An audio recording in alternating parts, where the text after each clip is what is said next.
So with that, we'll send you out to the Georgia Dome in Atlanta, home of the Dirty Birds, where we bring in the two men who will call the action. That's Brandon Godden and Charles Davis. Gentlemen. Thank you, Larry. From the home of the Falcons since 1992, there's a look inside the Georgia Dome, just on the outskirts of downtown Atlanta. Coming up, we've got a good matchup on tap between the Kansas City Chiefs and the Atlanta Falcons.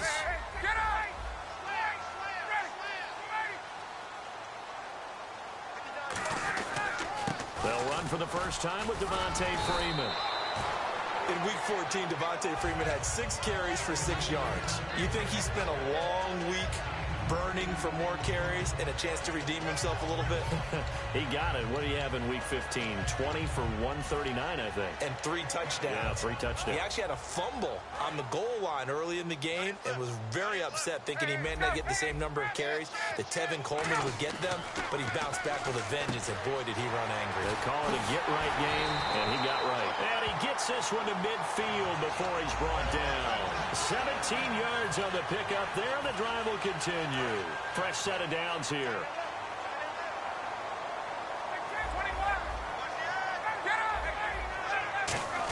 Ryan turns and gives to DeMarco. Enemy territory, but not by much, as he's down to the 48. The all-pro safety Eric Berry in on the stop. A glance at the starting unit. Julio Jones, a threat on the outside, of course. Combines great athleticism, incredible speed, and a whole lot of toughness to be one of the better receivers in the NFL. Getting it out left side to Sanu. 4 yards on the completion, and it sets up a 3rd down. And a glance now at the Chiefs' defense. Eric Berry's a textbook definition of ball-hawking safety. You name it, he can do it on the football field. From the gun on 3rd down, Ryan. Ryan hit, and he lost the football. On plays like this where the ball comes free, it's often unusual for the team that lost it to get it back.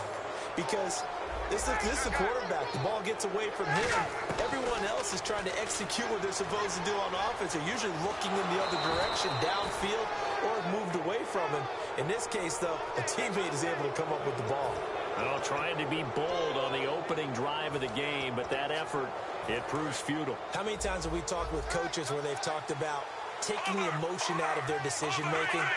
I think that opening drive, if he didn't have it in his head to go for it before, I think that keyed into it. They were doing so well, and he decided to really establish something there.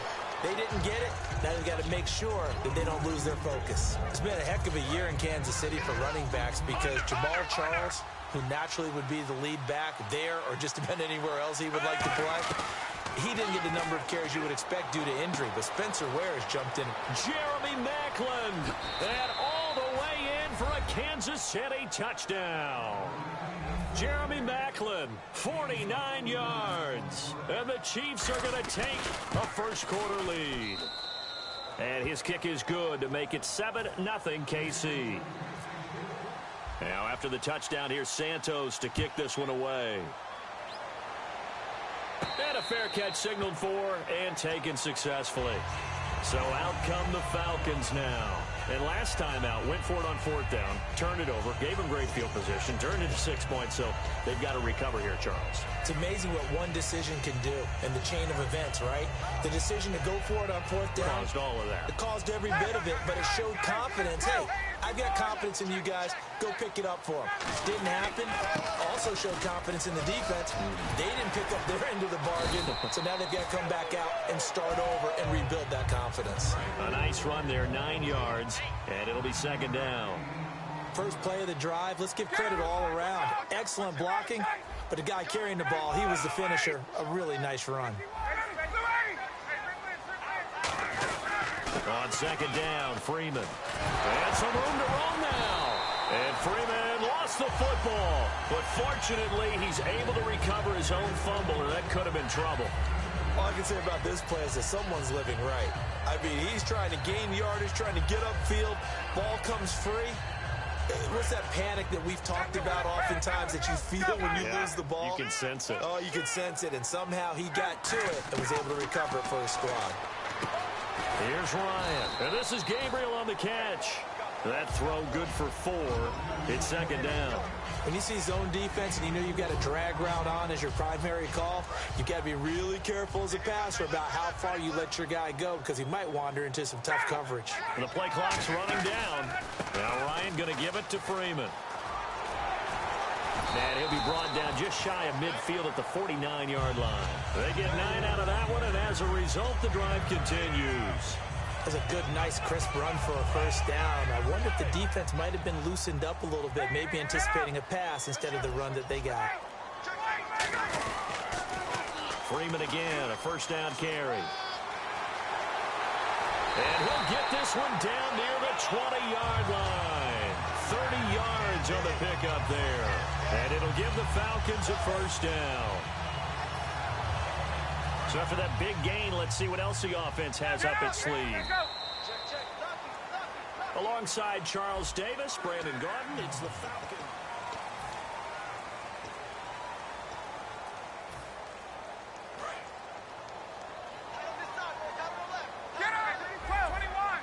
They come out here in the eye. This is Freeman on 1st and 10. And he will lose yardage here back at the 23-yard line. That's going to go as a loss of 2, and it'll be second down. Well, in that play, the expression, don't blink, you might miss something, certainly applied. That was fast. Defense diagnosed the play, and it was over in a heartbeat. Now they'll throw it with Ryan. Finding time. And he fires one that's intercepted. A great read, and it's picked off. And I think he's going to go. They're not going to get him. The 20. And he will bring it back. It's a pick 6 and a KC touchdown. Short throw, pick 6 right there. Those linebackers, they love when those short throws come and those eyes get real wide, don't they? How about the anticipation on the play? Reading, reacting, and then the ability to catch the football and take it in the opposite direction. So they'll get another shot on offense following that pick 6. And now the kick is away. And no return on this one as the fair catch is signaled for and taken. Atlanta now coming out on the field. And last time, decent field position through the pick 6. Obviously costly. But they can't afford to just bunker in now. All right? Good field position means go ahead and attack on offense. Try and press the advantage a little bit. They just have to be better with the football on this possession. So the last one didn't bother you too much last time? No, because it's exactly what you're supposed to do. You can't have good field position, not try to take advantage of it. Sometimes the defense makes a good play, too. They stay on the ground. Again, it's Coleman. And he'll scratch out only about a yard up to the 32. The Georgia native, former Bulldog, Justin Houston, in on the stop. Partner, we know today's NFL is really built around the guy throwing the football. But these short runs, they still pay dividends because they can take their toll on a defense and they can add up as the game goes along. You control the clock, you control the ball, and that way you often control the game. It's caught. Jones. And he takes it all the way down to the 28-yard line. I know that's their first connection in this game, but you and I both know that Julio Jones is without a doubt his quarterback's favorite target. Oh, yeah, Matt Ryan loves this guy, and who wouldn't? Yeah, and the reason that he's that is because of his dependability. And quarterbacks have to have that from their receivers, meaning Ryan hit, and he lost the football. And it's picked up by the Chiefs. Here's the Kansas City offense now as they get set to take over. And they'll just simply be looking to build off the confidence of the last time out where they scored a touchdown. And confidence is powerful, isn't it? When you've scored once, you feel like you can go back out there and get it done again. Doesn't matter what the defense throws at them. They feel like they're in a groove right now, and they want to get out there and show it. Yeah, hoping to stay in that groove here this go-around. Going up top, and it drops down incomplete. Thought he might have had it. Instead, second down. And when all else fails as a defender, when you're not there in the coverage, your best friend is exactly what we saw there. A big play shot taken by the offense. Unfortunately, it ended in a big drop. Here's Smith. Caught. Kelsey, left side. And he was able to shed the tackle, but the reserves come in for the stop. What happened to Kelsey in Week 15? He was under 100 yards. He had 4 straight weeks of over 100. He couldn't set the record for tight end with 5 straight over 100. Yeah, just really fell off the pace, didn't he? I think what it probably meant, a lot more attention paid to him in the passing game. A lot more guys trying to cover him. He's having a sensational 2016, and I know that he's going to be a big target for Kansas City down the stretch.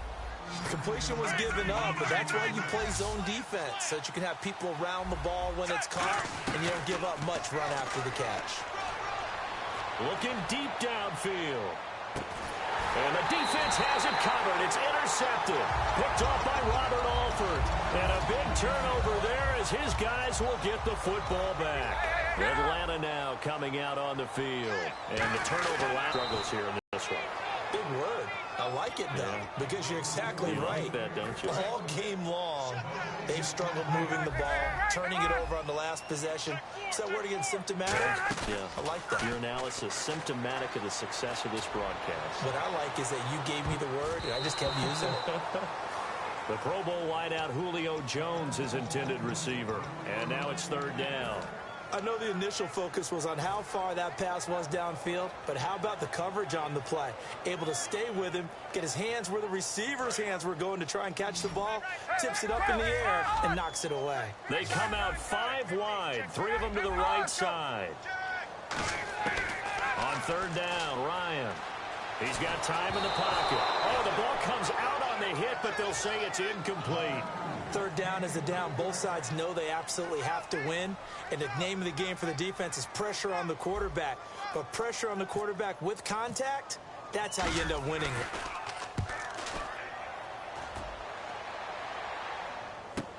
Returnable here from the 38. 1 minute 53 ticks left to go in this first half. We're back to Atlanta right after this timeout. On the run, it's Ware. And able to break one tackle, but then quickly brought down. But a nice little gain. Just what you want on a first down run. Call it 8 yards. And it's 2nd and 2. They run again with Ware. And he'll be brought down, it looks like right at the 40. 5 yards is the pickup there as that extends this drive. But we always talk about good down and distance, allowing offenses to expand their playbook. Well, 2nd and 2, that means your playbook's wide open. You can run just about anything. But a lot of times, the play caller, he just looks down at his sheet, sees a short. And he will take it on in for a Chiefs touchdown. Jeremy Maclin, 2 catches, 2 touchdowns here so far. And the Chiefs are able to grow their lead. He's having a nice little first half here, partner. And it's a first half that leaves us anticipating what can still come. I mean, 2 touchdowns already here through the second quarter. There could be plenty more before this game is over. Now, after the touchdown, here's Santos to kick this one away. Atlanta now coming out on the field. And 3 and out on the last drive. No points on the scoreboard. A little soul-searching now? I would say so. They need to help out their defense a little bit. They've had to be on the field a lot more than normal, put them in some tough spots. But what's the old adage? When you get another chance, it gives you a better chance to do it right. 2nd down following the run. Now Ryan on 2nd down.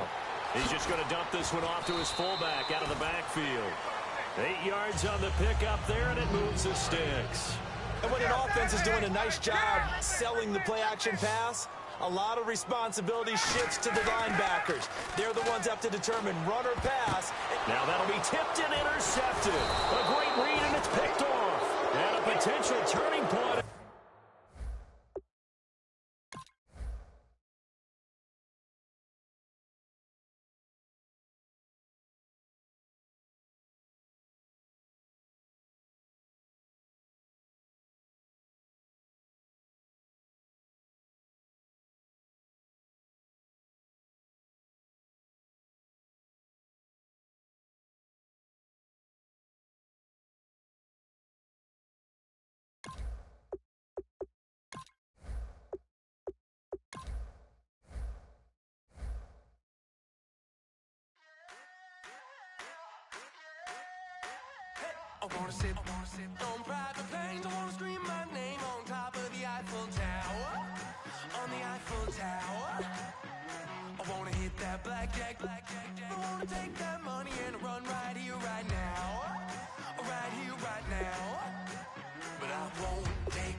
We're awake, we're alive, got the fire in our eyes. We're the kings, we're the queens, and if this is just a dream, don't wanna wake up. Let this feeling break up. We're running free, running wild, never running out of style. Got the fight, got the stuff, got the never giving up. Not gonna shake us, nothing's gonna break us. We know we are brighter than all the stars. As long as we're together, we'll stay young forever. We make the rules, break 'em when we want to. As long as we're together, we'll stay young forever. Forever. Young forever. We'll stay young forever. You know the part of the song, everybody sings along. Well, that's us, listen up, shout it out. I'm talking all night.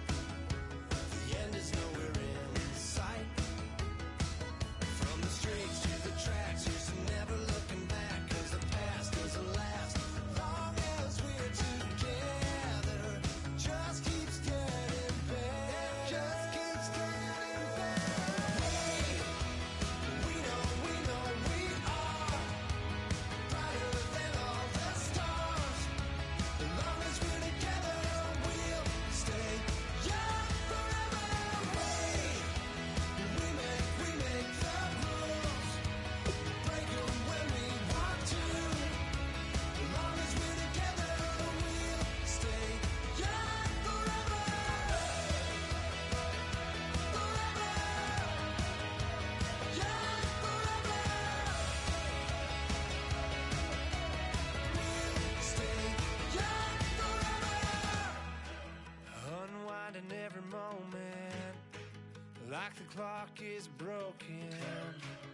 Never stopping, never slowing. Yeah, we're living wide open. Unwinding every moment, like the clock is broken.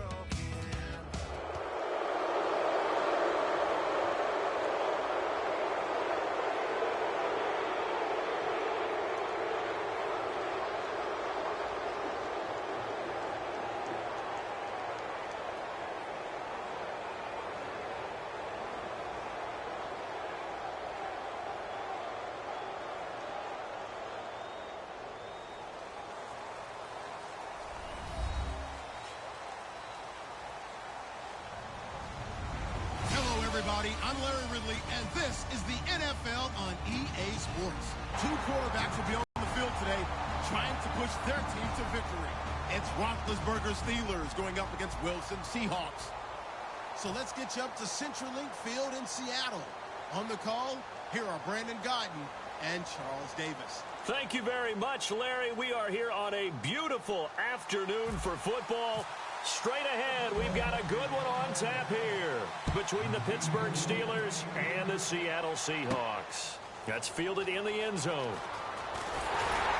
And in hindsight, probably should have stayed where he was, as he'll only get back to the 16-yard line.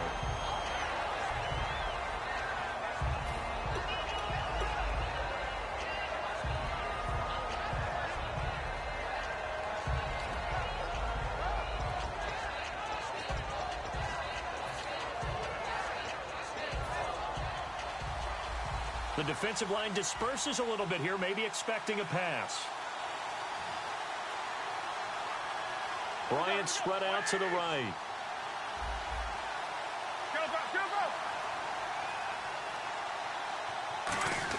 They'll throw on first down with Roethlisberger. Surveying the field. Out left side here to Bryant. No gain there on the completion. 2nd and 10. This offense has some speed, and certainly Martavis Bryant, he has some speed. He has that, and he has size. That's what makes him so difficult to cover, because just when you think you have to play him one way, the other attribute kicks in. Martavis Bryant could be an all-star real soon.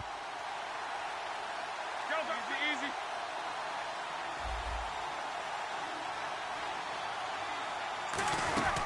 Now a carry for the former Michigan State man, Le'Veon Bell.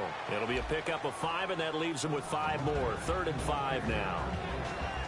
And a look at Seattle's defense. Michael Bennett's one of the best pass-rushing defensive linemen in the game. Normally plays defensive end, but when they go to those nickel packages and he works inside, look out, offensive guards. You've got a problem.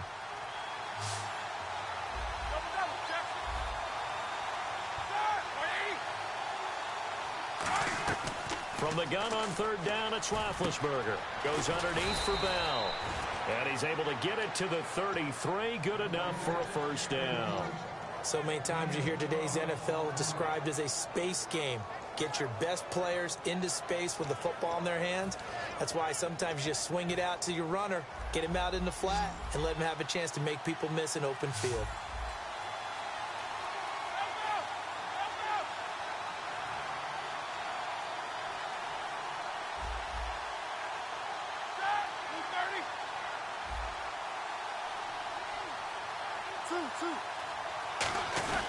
Now a 1st down carry by Bell. Not much there, maybe a couple up to the 35. Bell, of course, missed the first few games of the season, but still top 5 in the league in rushing. Was, though, held under 100 in Week 15. Well, he probably used a lot of that in Week 14 at Buffalo when he ran for 236 yards. I think he's still running against Buffalo.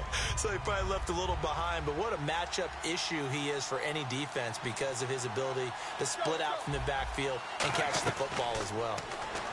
Now it's Roethlisberger. Bryant with a catch right side. And he'll be taken down, but not before he gets into enemy territory.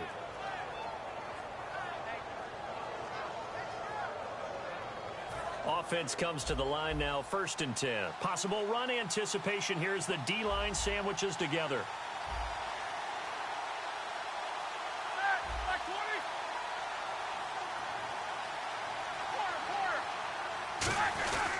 Now Roethlisberger going to hand a run.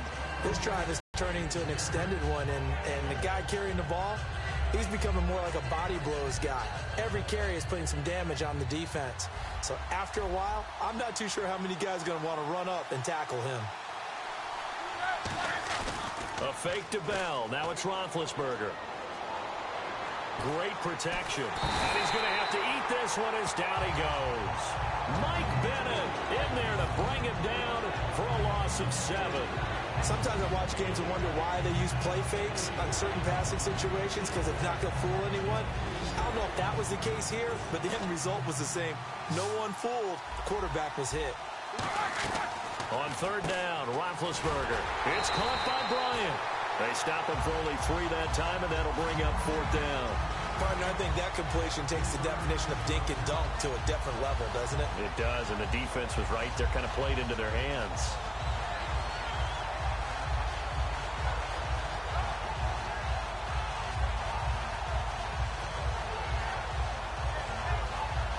And look at this. They're keeping the punter on the sideline. They're going to go for it here on the opening drive. They're going on 4th down. It's Roethlisberger. Trying for Brown, and it's intercepted. A great read, and it's picked off. And he will bring this all the way back out to midfield. Certainly not how they envisioned ending their opening drive here in the 1st quarter. Too many ones in this play. 1st quarter, 1st drive, 1st interception thrown. And that last one, that hurts.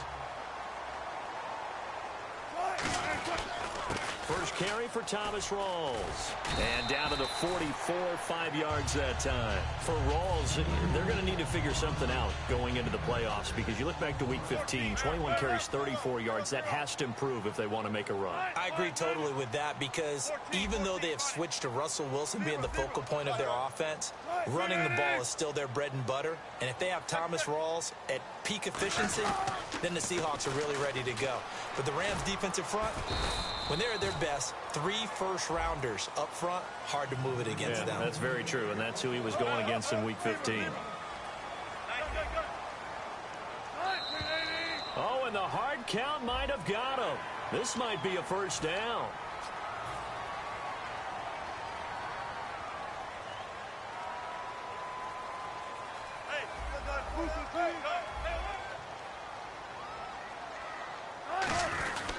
Following the penalty. It's Rawls. And he stopped immediately there. No gain on the play there. Second down. Time here to show you the starters while we have a moment defensively for the Pittsburgh Steelers. And I know one guy you like from Miami, Artie Burns. Just jumps off the screen when you plug in his college tape in terms of athleticism. And I also watched him play with some intelligence. Saw him at one point jump into the slot and pattern read and come off of his receiver to the intended one and intercept a pass. I like him. The slot man in motion right. On second down, Rawls. That's strong running. And he'll get 3 down to the 34-yard line. Lawrence Timmons, the linebacker, there to get him down. We always like to talk about defense in terms of levels. First level defensive line, second level linebackers, third level. And he'll be hit from behind and taken down. They dial up the corner blitz that time, and it delivers to the tune of a 9-yard loss. So on fourth down, as seen on TV, here's their resident strongman, John Ryan, on to punt.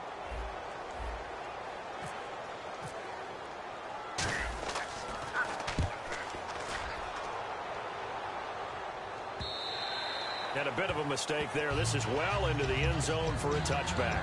The Steelers offense now, they get ready to head back on the field. Looked like they had something going last drive. Then the interception happened. Will they recover? The memory they need to keep with them is that they did have something going. They were moving the ball on offense, had a nice sequence going. Don't worry about the other part. You can't get that back. Let's go back to what you were doing well before. I thought you were going to say they need to have no memory, but remember the good part, forget the bad. I like that even better. Back with Charles Davis, Brandon Gaudin. It's Steeler football to begin quarter number 2, and they've got it here with a first down.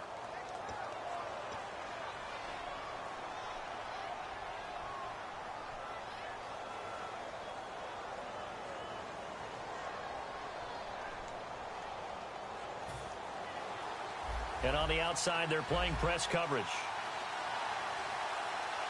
They come out here in the eye.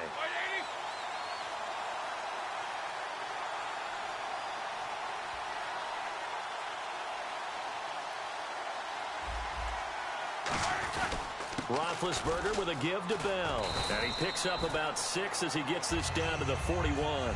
Some runs are blocked so well, you almost forget that someone has to carry the ball to gain the yardage. The leverage by the offensive line to create space up front, really well done.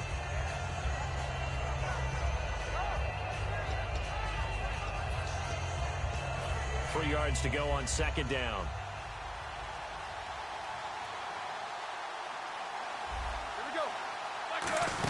Again, it's Bell. And he's going to get it down to the 33-yard line here. It goes as a gain of 8, and it moves the chains. So many teams want to throw the ball in this situation nowadays, but I love watching a team that has enough confidence to go ahead and run the football in that situation. That's almost a tendency breaker.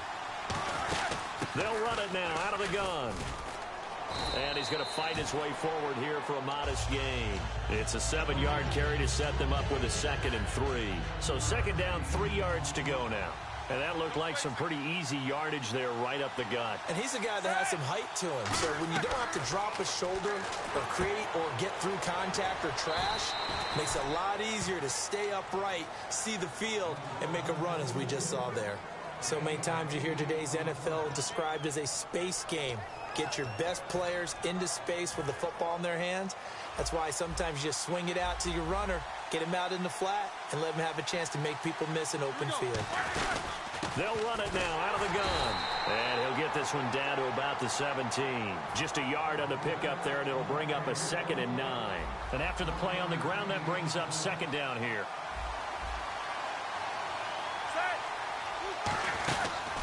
They'll run with a backup. This is Williams. And he'll get 4 there, down to about the 12-yard line. The tackle was made by Michael Bennett. And there's a run to be happy with. Good, solid yardage. He'll take that anytime you hand the ball to a back. Here's the 7th play of this drive. This is 3rd and 4. They run it again with Michael Bennett's versatility, being able to play any position along the defensive front, allows him to make those types of plays. He finds good matchups and gets into the offensive backfield. And there it works for a tackle for loss.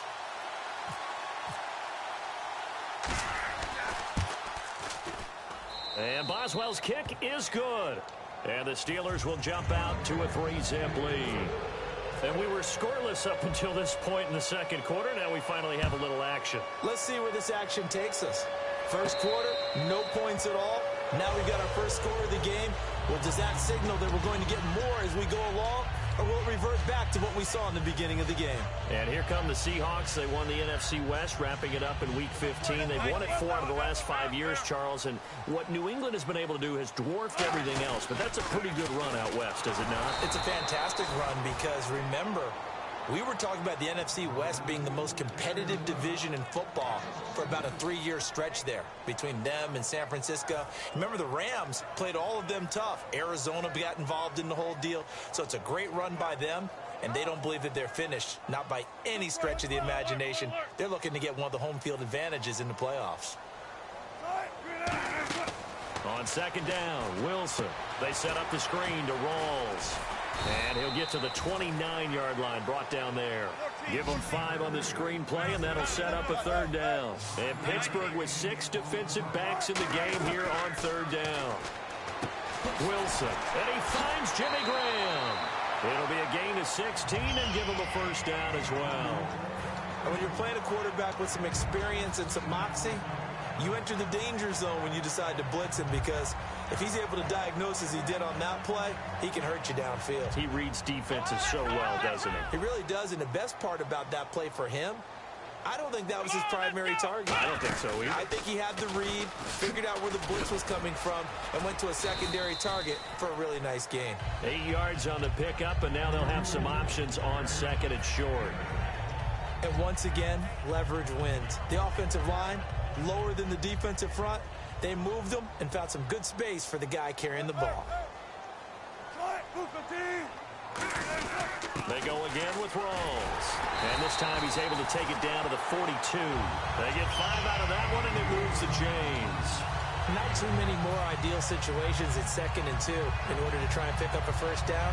They ran it and picked it up. So it'll be first down here after the run.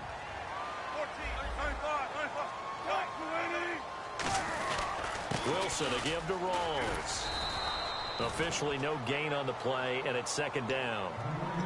So nothing there that time, and maybe you need to look to the O-line. They weren't able to create any space. No, they weren't, and you know as well as I do, as many offensive line coaches we've ever met, I think that'll be addressed loudly when those guys get to the sideline. And they're usually loud and big.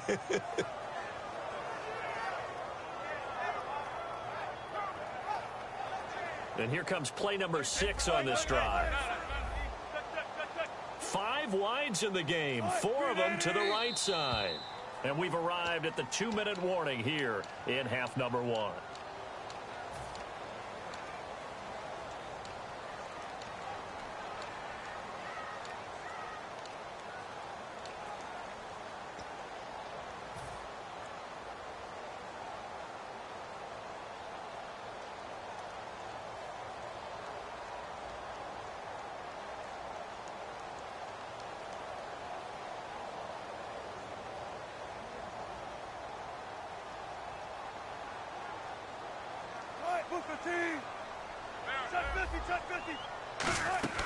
They'll run it now out of the gun.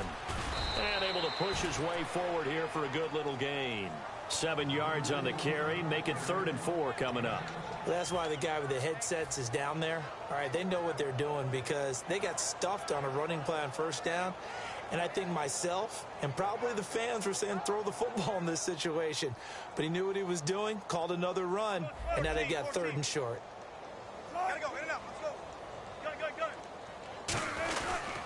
On 3rd down, Prosise. And he's able to pick up the first down here before he goes down at the 26.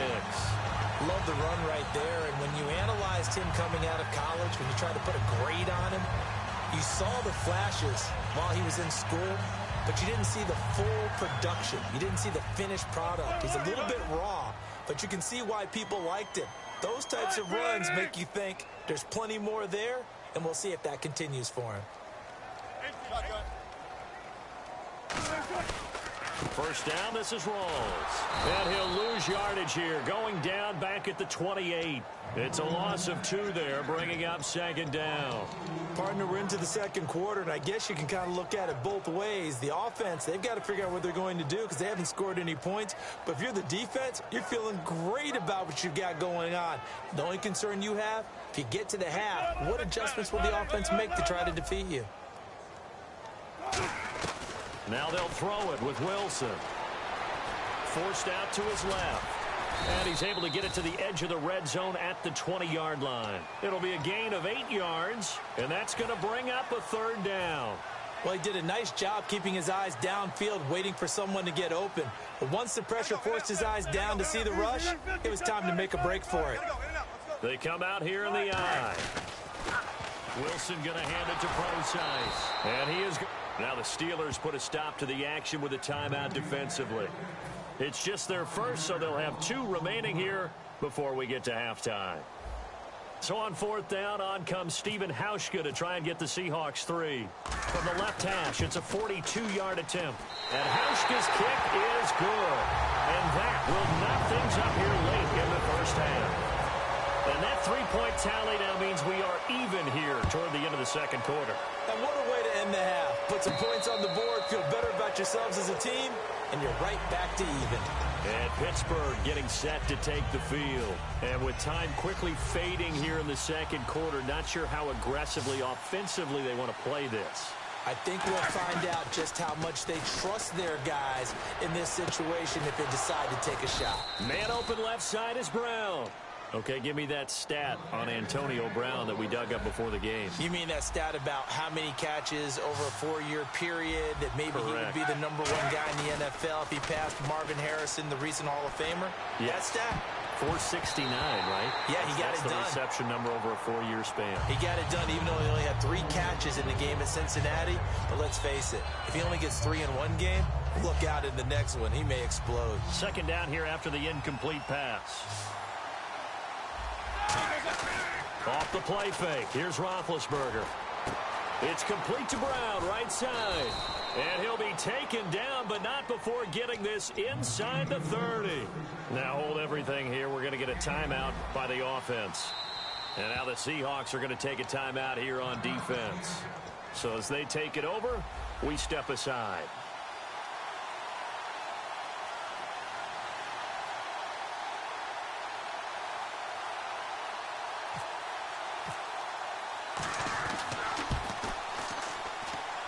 And Boswell's kick is good. We have hit halftime. Still 2 more quarters to go. We'll take a timeout. We'll be back after this. You're watching the NFL, and it's on EA Sports. It's in the game. So both teams have their marching orders, and we'll get going again here in quarter number 3.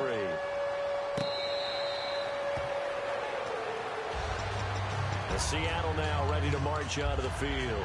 They're down here, but very much in this game. What's the tonality of a coach's talk when a game is within striking distance like this at intermission? Typically, what they're doing is emphasizing the things that went well in the first half and wanting more of that. Sure, you've got to go over some of the errors and clean up some things because there's a reason you're down. But overall, I think they want to stay positive, stay up with this team. We're just starting the second half, and we've got the football. Let's go ahead and punch it in, and then we'll take it from there. See how that recipe works. Credit him with a 1-yard gain there to make it 2nd and 9. Tough day, tough sledding right there, and it's been that way the entire game. Not a whole lot of room to ramble for him. Yeah, you're right. It's been that way all afternoon. Didn't get a whole lot better there. Now Wilson on 2nd down. Now they set up the screen. That's complete. It's a loss of 4. Now 3rd down. Time to give a little credit here. That was an excellent read by the guys on the defensive side of the ball. Oh, you're crediting your defense. Got to credit them on that one because they tried to fool them, right? Tried to trick them. Ran a screen, and they went to it and smothered it for a loss of yardage. The Steelers insert their nickel defense on 3rd down. Yeah, they add a DB. Now it's Wilson. And incomplete. The contact made the ball roam free and brings up 4th down. We know it's not an easy job to go out and catch passes when people are trying to tackle you and knock the ball away. But the bottom line is, that's a pass he's got to have and a pass he should have caught.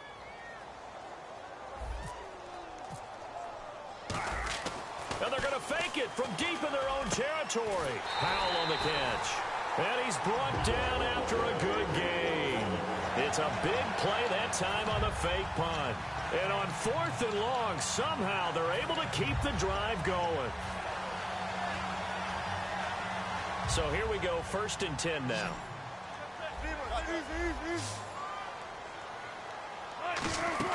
Throwing now, Wilson on 1st down. Complete outright to Kurz. A good pickup there, 8 yards on the 1st down completion.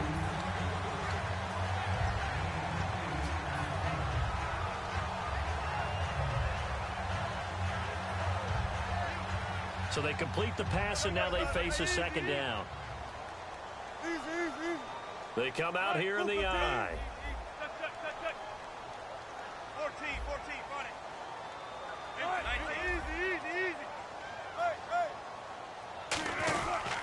Pitch goes to Rawls. And he'll be brought down, it looks like right at the 40. It's a 9-yard gain, and it keeps the drive moving. Any team that runs the toss and runs it successfully, that means they win the battle on the edges. That means you seal the edge in order to let your back get to the corner. They got it done there for a very nice game. And here comes play number 6 on this drive.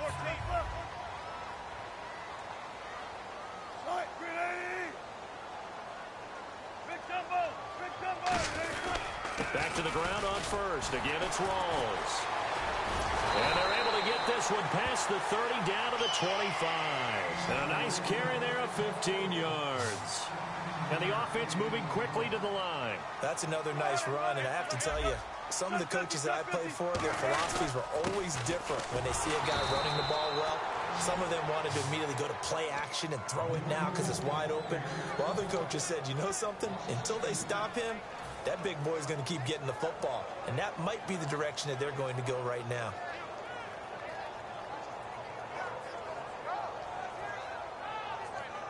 It's already 2nd and 12. The defense hoping to push them back more.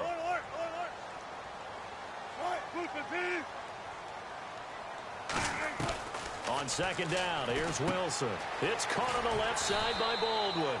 They'll wind up getting 10 back as that sets them up for 3rd down. That looked like a pretty good route combination there because you've got to find a way to clear the guy running the drag, because when you do, you just put the ball on him and then let him run. He's got some space. Expecting a throw. They run with a power back. Rawls. And they'll get him down right around the 16. He needed 3. He got 2. Now that'll set up an interesting situation here on 4th and a yard.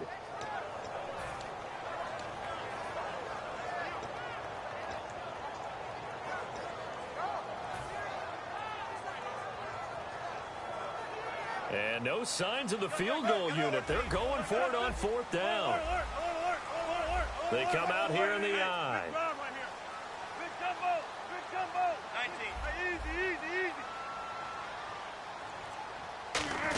They'll try and run for it with a power back. Reese. He needed a yard. He didn't get anything. And this Steeler defense able to come up with a stop. Now we take a glance at the offense as they work their way back out for their first possession of the 2nd half. And they're not going to play this conservative, I don't think. They had the field goal last time, and they're up, but they're looking to put a drive in the end zone. Oh, I agree with you totally. No one goes out on the field and says, all right, let's just settle for 3, except in certain situations, trying to ice it. Blitz coming, and down he goes. Mike Morgan, the outside linebacker, drops him for a loss of 6. Now, we talk about players blitzing all the time. I often laugh and sometimes call it just straight-ahead pursuit. What a running start right back to the backfield for him. Yeah, it really didn't give anybody a chance to get up there and stop it. No, I mean, that's really, really difficult. You're asking a whole lot anyway, but when he gets that kind of a start and comes through clean, oftentimes the advantage definitely goes to the defensive player.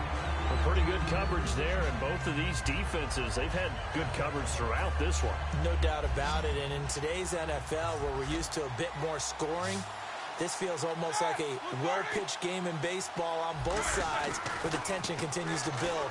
Who's going to make the big play?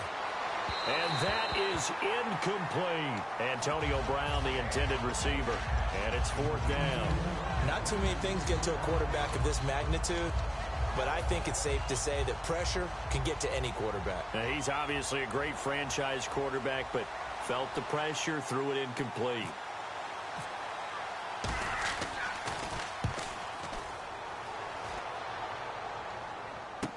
Now it's Lockett. 12 yards on the return that time. And it'll be Seahawk football, 1st and 10. And Seattle now ready to march out of the field. And on the last drive, they were in field goal range. They just opted not to kick it, didn't get it. How does that change the mentality this go around? I don't think it changes much for the head coach, because this is what he preaches all the time. Attack at all times in any spot on the field, and he likes touchdowns, not field goals. Now, your field goal kicker, you got to make sure you nurse him through and say, okay, don't worry about it. When we need you, you got to be ready to go. And the team, of course, loves to see points on the board, so let's see if it changes a little bit if they're in the same spot again. Yeah, we'll see what the decision is here if they get to that spot. Offense still needing 10 yards, 2nd down. They come out here in the eye. The busy afternoon continues for Rawls. And he's going to fight his way forward here for a modest gain. Give him 5 on the carry there, and it'll set up a 3rd down. Frustrating for a defense, energizing for an offense. Finding a way to create that type of yardage in your running game, that'll make the guys carrying the ball very, very happy. 3rd and 5, so they bring in an extra defensive back. Expecting pass. And he couldn't hang on to it through the contact. Incomplete. I'm not sure we could spot any tendency here on this 3rd down. They could have run it or passed it. Either one was available. They chose to try and get it through the air, but they were unsuccessful. And no move to get the offense off the field. They're going on 4th and 5. They'll try and throw for it with Wilson. And this is incomplete. Charles, I have to bring up something you told me about last week. You often find hidden talents with a lot of these guys in the NFL. And Baltimore kicker Justin Tucker, he's a heck of an opera singer, and he's very good at singing some holiday tunes, isn't he? He certainly is, and when he sings, he captivates you. Because I've actually seen him on video in the tails, right? I mean, he looks fantastic, but he sounds even better. And not only that, how about what he's done on the field? 10 field goals of 50 yards or more this season, which ties a record set by Blair Walsh in 2012 when Walsh was a rookie. But seriously, go to your favorite search engine. Just put in Justin Tucker Opera. You'll be blown away. A fake to Bell. Now it's Roethlisberger. Green's got it over the middle. 6 yards is the pickup, and that'll lead to a 3rd down. So much goes into a successful play, doesn't it? How about that play action there, freezing the defense just enough to bring the tight end free downfield for the completion.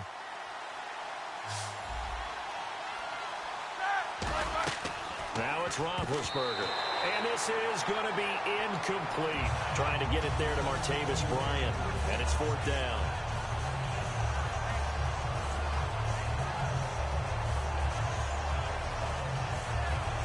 NFL teams last year a little under 50% on 4th down conversions. This is a bit tougher. 4th and 4. They'll put 2 receivers left, 2 to the right.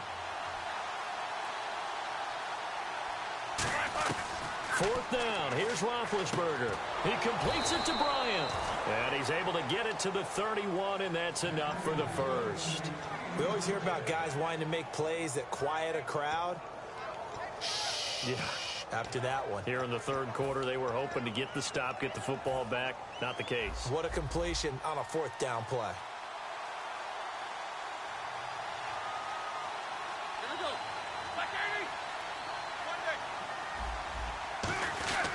A give to Bell. And he winds up getting only a couple there, down to the 29. And credit the tackle to Cliff Averill. I do know from experience that when you slow down someone's running game, you're now doing the dictating on defense. And guess what? Now you're getting ready to tee off on their quarterback because they have to throw it all the time. But you still have to be alert for the draws and other plays of that nature to make sure you don't get hurt. And he's going to drop this off to his fullback. And inside the 20 before he's brought down. It's a gain of 11 yards that time, and it produces a new set of downs. And they pick up a 1st down, and that came out of the fullback position. But as you and I both know, that doesn't necessarily mean that's a fullback playing in that spot. Well, times have changed, right? The old school fullback doesn't really exist anymore. We're not getting that same player out of college with all the spread offenses.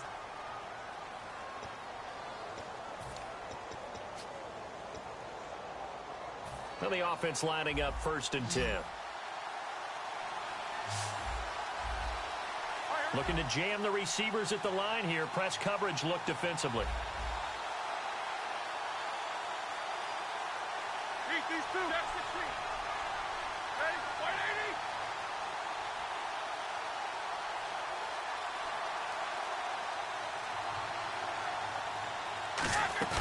Now a play fake here on 1st down. His throw caught right around the 6. And he's going to take it in for a Steeler touchdown. Ladarius Green, an 18-yard touchdown grab. And the Steelers find a way to stretch their lead. And it's up and good to make the score 13-3. Boswell now to kick it away after the touchdown.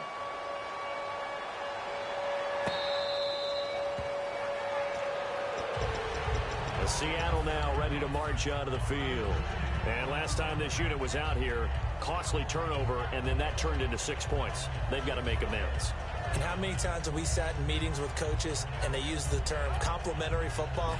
Offense take care of the defense, defense take care of the offense. That didn't happen on the last possession. This is a chance for them to pick themselves back up and help their team. Yeah, we'll see if they can recoup and recover.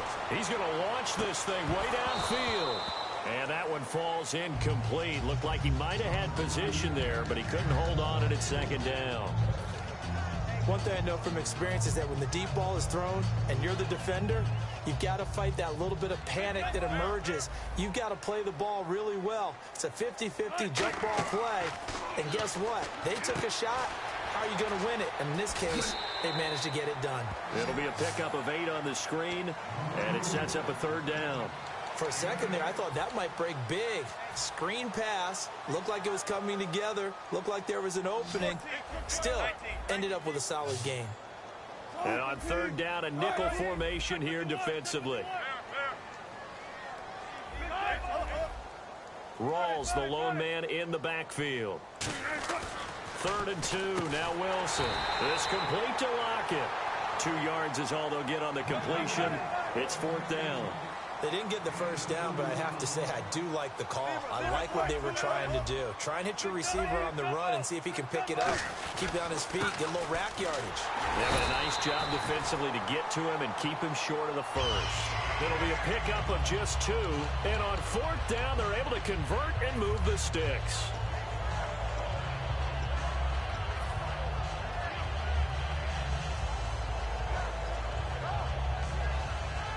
And a new set of downs here after picking up the 1st on the ground.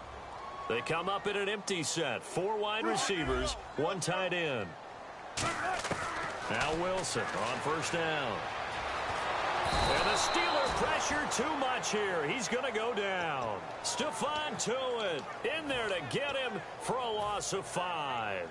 Well, Brandon, sometimes I think when we watch games, we're actually watching a living museum because we're seeing the evolution of positions almost with each passing game. How about defensive ends nowadays and the way that they can run almost all the way across the field? It is unbelievable, isn't it? I mean, they're so strong, but they're so lean. They can move so quick with those bodies. It's almost unfair. You're supposed to be able to know where a defensive end is supposed to be on every play.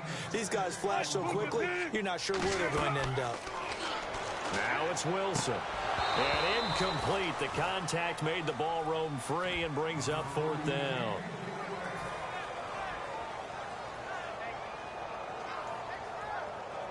And they're indeed going to go for it here on 4th down. So trailing here in the last quarter. Let's see how this plays out. Here we go. It's Wilson on 4th down. He's going to fire one deep, middle of the field. Boy, it looked like he had it and dropped it. And the Steelers, they're going to take over an excellent field position. And Pittsburgh getting set to take the field. And they will simply, Charles, be looking to duplicate what they did last drive when they were able to push it in for 6. And they hope it'll be that easy, right? To be able to take exactly what happened before, replicate it. They may have to make a few additional changes along the way because I'm sure the defense will make some adjustments, but they've got to have great confidence having scored the last time out. So the offense now dealing with a 2nd and 7. They'll put 2 receivers left, 2 to the right. A fake to Bell. Now it's Roethlisberger. And Bryant's got it over the middle. 7 yards on the play, and they'll be faced with a 3rd and inches. So completion on 2nd down, that brings up 3rd. Well, clearly one of his advantages as a passer is his height. Sit back in the pocket, fired over the middle. That makes things tougher defensively, doesn't it? It really does, because your goal is to move the quarterback off his initial spot when he gets his drop back completed. But when you have that type of height, he can stay in there. If he's willing to take the hits and just fire over the top, which saves him time and actually completes a play a little bit quicker than it normally does for a quarterback who has to slide and find open space to throw. They go, and intercepted. Maybe the turning point they need. A great read, and it's picked off. And he'll return it to the 24-yard line. The Seattle now ready to march out of the field. And this offense last time turned it over, went for it on 4th, didn't get it. They're lucky, though, because no points against the team on the board, but we'll see how they respond. Yeah, they've got to get a lot of credit to their defensive teammates, don't they? They had their backs on that last series, and because they did so, that allows the coach to still stay aggressive on offense and maybe go for it again in a similar situation. I was going to say, maybe makes that offense feel good, but when you know you've got a defense making stands like that. Yeah, that'll loosen up things a little bit, won't it? Maybe you'll play a little bit better the next time you have the ball. They got pressure there and only rushing 3. And there's a defensive coordinator right now who is celebrating not just getting home with 3 there, but realizing if that's the type of pressure he can get in the entire game, then his pass defense is going to be excellent. You're dropping 8. Where are you going to go with the football? 2nd and 10 now. Wilson. Nowhere to escape, and he goes down. Shaquille Riddick from that outside linebacker spot. He's able to get in there for a loss of 9. And they're going to hurry back to the line now. 3rd and long. It's Wilson. And he'll be hit as he releases it, and that'll fall incomplete. But, partner, anytime someone tells me that fundamentals are leaving the game, I'm going to show them this play because they couldn't get to the passer. So what do you have to do? Get your hands up in the passing lane, and they batted it away on a 3rd down attempt. Got to try it here. He's back to throw. Nowhere to escape, and he goes down. Pete Carroll rolled the dice, but it didn't work out. In there to get him, his 2nd sack now of the afternoon. And Pittsburgh getting set to take the field. And following the interception, we'll see what they can put together on this drive. I can hear my old college coach right now. He always used to tell us before every game, the team making the fewest mistakes will win. What they're hoping is that that last mistake is their only one of the game. Coaches, that's all they talk about, turnovers, right? Minimizing those and maximizing opportunities.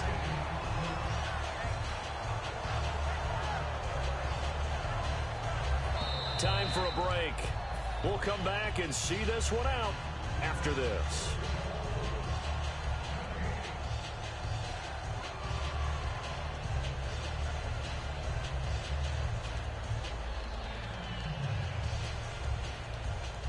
Offense looking to avoid a 3rd and long. It's 2nd and 10. Looks like the defense in press coverage here.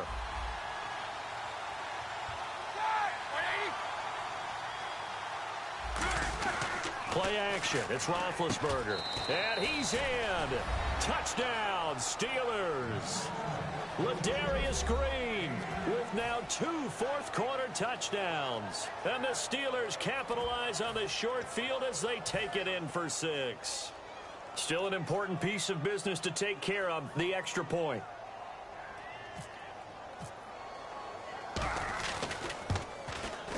And that'll make this a 3-score game as the lead moves to 17. Boswell now to kick it away after the touchdown. Fielded about a yard deep.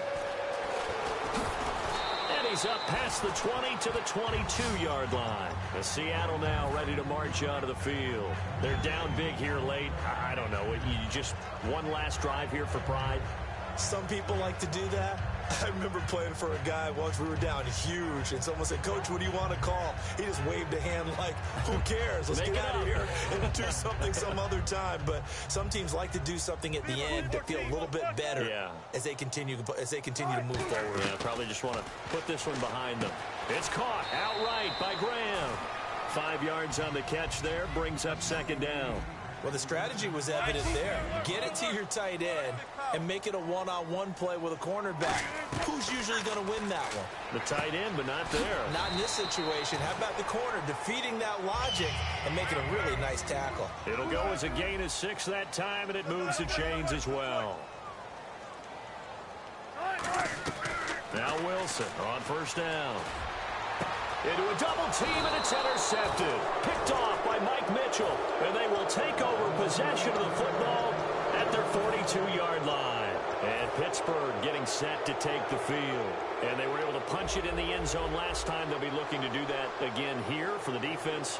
Obviously, they'll be looking to stop them from punching it back in the end zone. It always is punch-counter-punch, isn't it? And which team has the advantage? Well, let's just go back. Last time on offense, they rolled downfield, got into a good rhythm. You can see a little more bounce in and out of the huddle. You can see the sideline really get into the game. So defensively, you're thinking to yourself, how do we take that away from them? How do we get the advantage back? Let's see what they come up with. I think pressure is always the first way to go. You love pressure. I love it. We'll see if they dial it up this drive. It's a tried-and-true formula, and I don't think it'll change for as long as we play football. If someone's trying to throw the ball and you can put pressure on them and make it tough, that's only going to help your defense. Yeah, he's since being hurried. He got rid of it before taking the hit, but incomplete. So the incomplete pass brings up second down. Brown, the lone receiver, left. Roethlisberger going to throw it. Flushed out right. And he can't find anywhere to go with it. And he goes down. Cliff Averill in there to get him for a loss of 5. And the offense now will try to regroup after the sack on second down.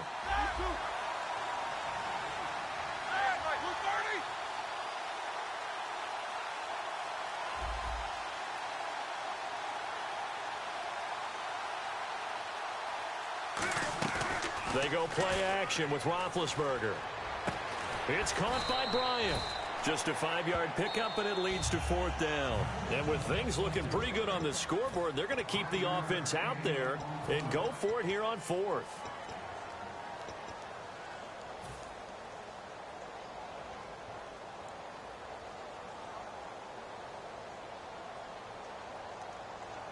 The offense staying out there. They look prepared to go here on 4th and 10.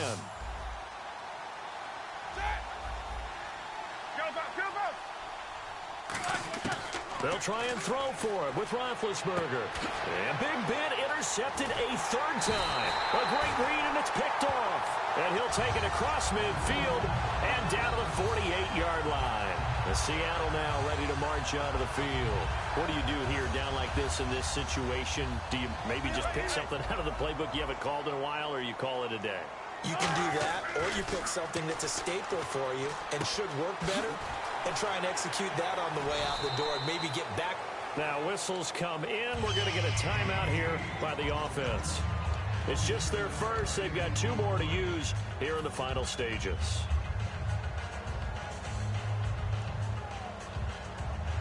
And now the offense operates in the red zone.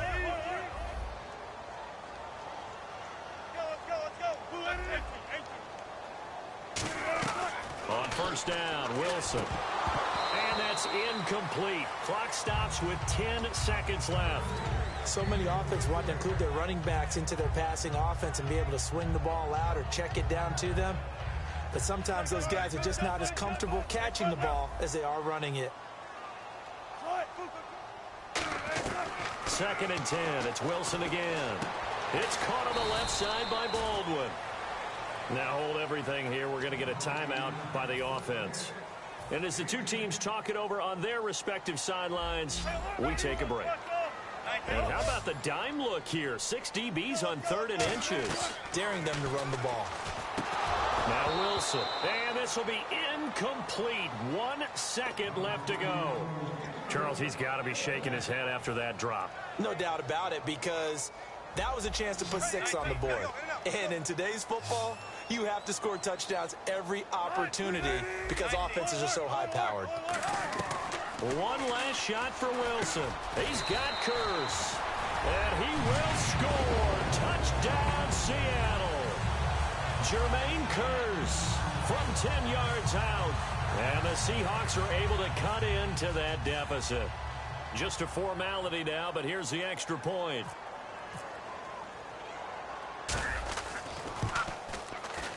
It's up and it's good, so that'll mean the final deficit will tally out at 10. Well, on the one side, if you try to take away something positive from this game, they played to the final whistle, getting the touchdown there on the last play, but still.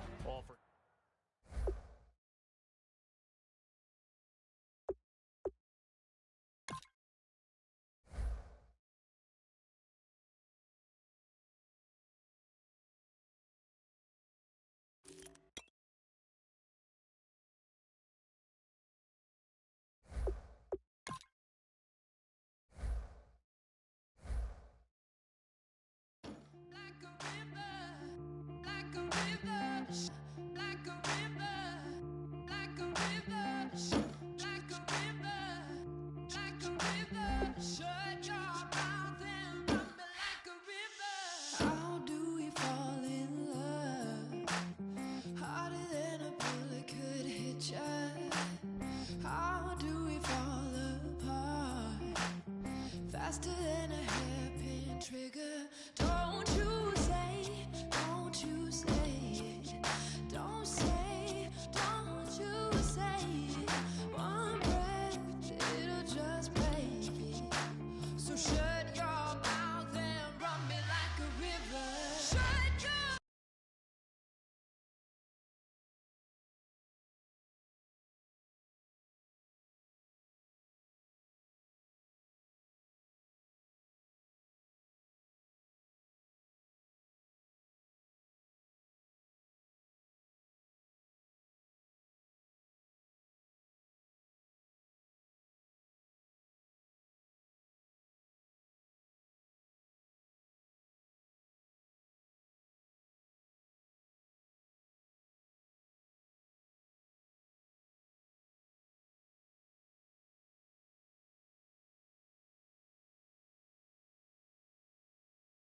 never played fair, so tell me why now should we care?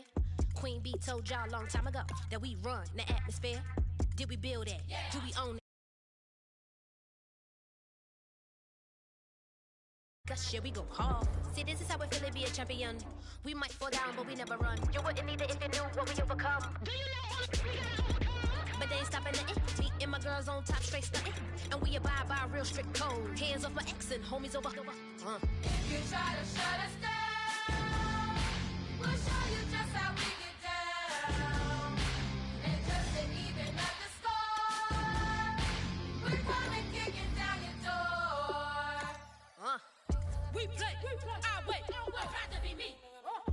Do work all day. We don't see defeat. Did we fly that? Can we buy that? We even run a full court, make it stack. Shout out to Maya Moore, the young guard. To all the girls like us, yeah, we go hard. See, this is how it feel to be a champion. We might fall down, but we never run. So proud of that we overcome. Do you know we gotta overcome? We bow down to none. I wanna hail out all my dead ones. Time really does fly when you're having fun, but the party don't stop till we staring down the sun. Try to shut us down.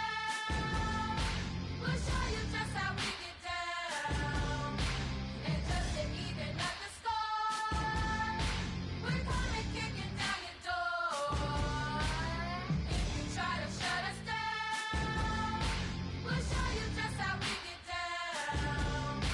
And just to even up the score, we're coming kicking down your door.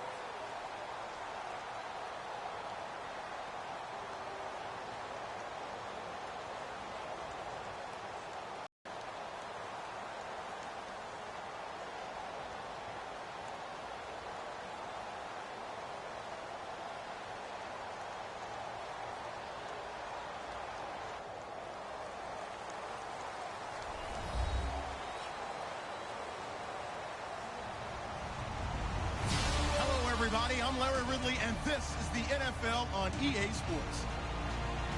Tonight's matchup features two quarterbacks who will be trying to lead their team to victory. It's Manning's Giants going up against Carr's Raiders. With that, we'll get you out to Oakland. So we'll hand it over to our colleagues, Brandon Gaudin and Charles Davis. All right, Larry, after an off-season of questions, football is back here in the East Bay at Oakland, California. Coming up, we've got what should prove to be a good one between the New York Giants and the Oakland Raiders.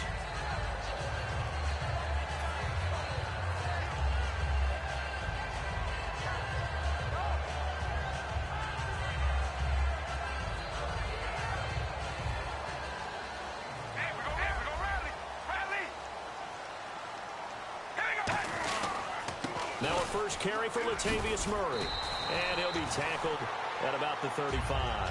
Give him 10 yards on the pickup, and it'll be second and very short. That was a good, strong run there. While it won't pick up a first down, it was definitely something needed by that offense. A positive run. They got a good push by their guys up front.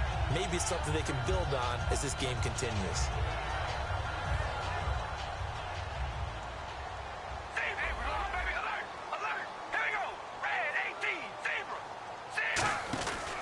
That was second down run for Murray. And he is going to lose yardage here. It's a loss of 2, now third down. Third play of this opening drive as they're looking at a 3rd and 3. Carr going to try and throw on third down. Oh, he almost had the rare interception. The big fella couldn't hang on, though. Incomplete. Oh, man, that was close. The opportunity to change momentum, big play, right in his hands, unable to come down with it. A sigh of relief, no doubt, on offense if that fell harmlessly to the ground. Here we go, baby. Alert. Zebra. They're going to run it with Murray. And he will have a first down as they get him to the ground at the 37. 5 yards on the pickup, and they're able to pick up the conversion here on 4th down.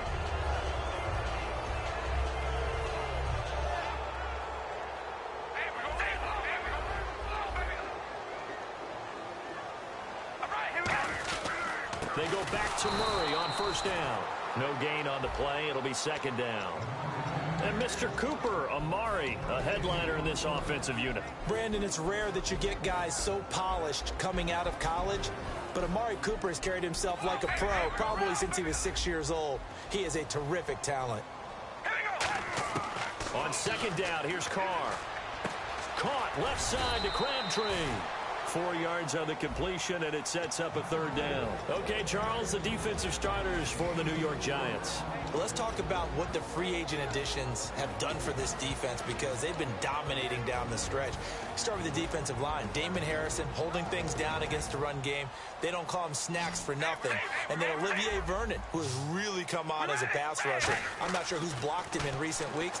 And back deep, Janoris Jenkins at corner did a magnificent job against Dez Bryant in Week 14 against Dallas, and he plays big against the best receivers. That was all great. Damian Harrison, Snacks? Snacks, that's his nickname. And let me tell you something, he's gobbling up running backs the way he's gobbling up those snacks. He finds Roberts complete. And he'll be out of bounds just shy of the 40. That'll be a gain of 16. And on fourth down, they're able to convert and move the sticks.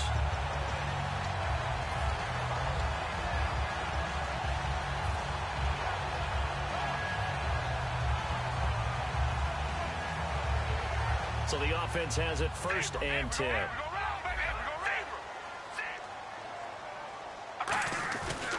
They'll run the counter with Murray.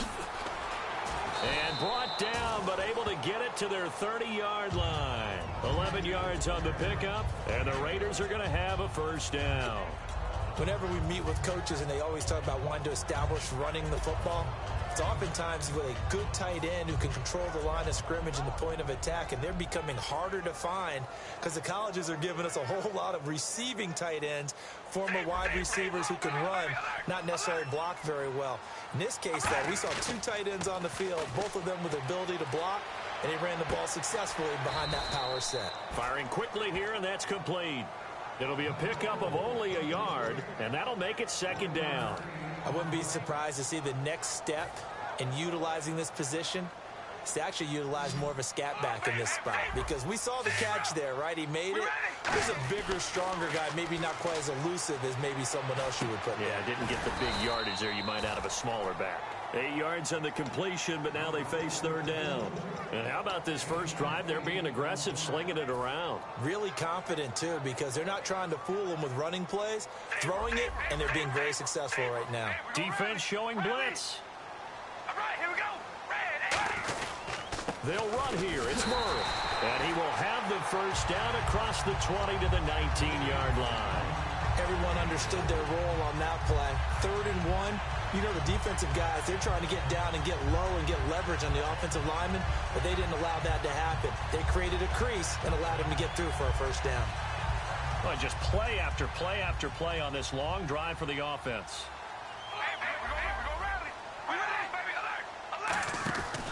Again, it's Murray. And he'll take this one down near the 15. Give him 3 on first down. It'll set up a 2nd and 7. Well, so many times we look at a short run and we praise the offense for trying to set the tempo and establish things, but the defensive guys, hey, they just won the battle there. It wasn't a big run given up. They don't always have to absorb the body blows. Sometimes they dish them out themselves. This is turning into a bit of a death march here, the 13th play of this drive. And a wildcat formation here. On the direct snap, Murray. And they get to him quickly here as he stopped right around the 13. 2 yards on the carry there, and it's going to lead him to third down. Well, I think we know by now that every run is not going to be broken and get all the way to the end zone. But these short ones still have their value. You can still set up your play action and throw the football. You control the clock because you have the ball and they don't. And often the physicality sets the tempo for the game. DeAndre Washington, his first carry. And he'll get this one down to about the 10-yard line. And it appears they'll go for it here on fourth down. A big call on the game's opening drive. Here we go now with Olawale. And he will have the first down before he's brought down at the 3. It'll be a gain of 6, and the decision to go for it pays off. They've got a 1st and goal. Trying to pound it in with Washington. And he is going to lose yardage here. That's going to go as a loss of 2, and it'll be second down. And that was a nice play by the defense. And it is tough to be an offensive lineman nowadays, especially if you're dealing with how the defensive tackles have evolved. Their quickness, their agility, their speed has changed the big guys in the middle, the center, and the offensive guards. Formerly, they were just power players. Now they have to be light on their feet as well to keep up with the speed of the defensive players. They'll lose a yard, and it brings up third. Not only was that a terrific play, but that loss of yardage they created this close to their own goal line, that gives them a little breathing room now as they move them back. Yeah, they're breathing fire a little bit right now, aren't they? A lot of confidence being shown by them at this point of the game. Third down and goal from the 6. Washington, third and goal. And he goes backwards on this one, losing yardage to the 7. A loss of a yard, and it brings up fourth. Looking at this situation, if you're at the 1, the 2, maybe you go for it. From here, you kick it. I agree. I think you have to get points in this situation. Fourth down, I don't chance it at all. I put the points on the board and go back and regroup.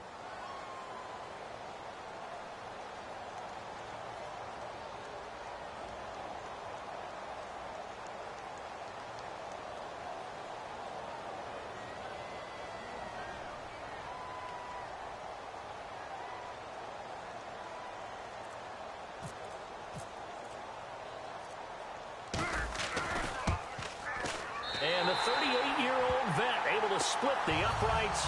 And the Raiders jump out to a 3-0 advantage.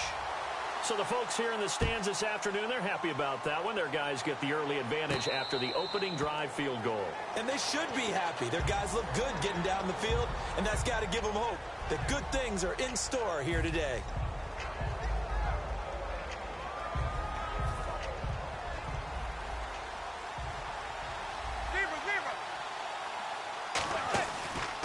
They run with a fifth-round man, Paul Perkins. Only a couple there as he'll be brought down about the 28. Tackle made by Perry Riley. Alongside Charles Davis, I'm Brandon Gaudin, and it's the Giants with a football.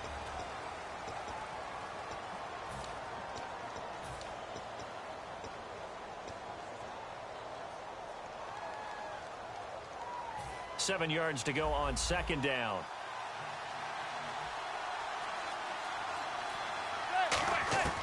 On second down, here's Manning. And here the hook up good to Victor Cruz. A very solid gain of 27. In recent years, the slot receivers really gained stature in the NFL because they can do so many things. Yes, they can line up wide like your normal wide receiver, but to have that kind of courage and toughness to run routes in the middle of the field and become dependable targets for their quarterbacks and move the sticks, those guys are worth their weight in gold. Here's Perkins on first down. And down inside the 40 to about the 38. A solid run on first down. Gain of 7 leaves him with a 2nd and 3. Okay, he didn't break that one all the way, but you got to know that he feels like he's right on the verge, and that's probably exactly what he's telling them in the huddle right now. On second down, Perkins. And he's going to get this inside the 30. Give him 12 yards on that one. It earns him a fresh set of downs. You don't have to be a finished product to show some pretty good glimpses of what could be in this league, and we just saw an example of it on that nice run there. When I looked at him coming out of college, I saw a guy with raw, terrific ability. I couldn't wait to see how it was going to be harnessed and polished up in the NFL. In fact, some people thought he could play a little slot receiver as well as run the football. This guy has the ability to be a big-time player with more seasoning. Now, that's exactly what you want on a first down run. Pick up 5 yards, bring up 2nd and 5. The defensive line, though, they've got to figure out a way to out-leverage the guys up front because the offensive line is winning at the point of attack. 5 yards left for the offense. It's second down. Now they'll throw it with Manning. They go screenplay with Jennings. And he'll take it down here just shy of the 15 at the 16-yard line. They get 6 on the pickup there as the drive will continue. We always talk about having to read defenses and how complicated that is. Well, this was an excellent read. read the pressure, and got rid of the football before it even got to him for a nice game. And when they're blitzing like that, running back usually a good spot to go with the football? Without a doubt, because he's right in your sight line or he's near you. So you're able to just get it to him easily. And once he gets in space, that's usually a good matchup for him. So the defense has put them in a tough spot. It's 2nd and long. Manning to throw on 2nd down. Oh, and this ball's tipped and intercepted. Picked off by Sean Smith.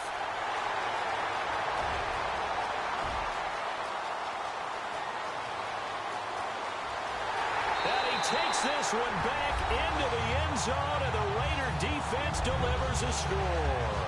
Ah, yes, the old tip drill works to perfection there. Ah, you're bringing back great memories. Used to love that drill. And a lot of times in practice, you work on it, not just one tip, but multiple tips, just in case the ball stays in the air for a while, to have an awareness and the ability to go up and grab it, and then you want to get some blocking support and end up in the opposite end zone. In that tip drill, what do you yell? For us, it was Oski. Okay, Oski was an interception. For different teams. Different teams have different ways of doing it. I've heard bingo, jackpot. The worst I ever heard, though, was Frankenstein. You don't want it to be a too many syllables. Yeah. You want to get it right down and go. Oski is really the preferred word. Oski.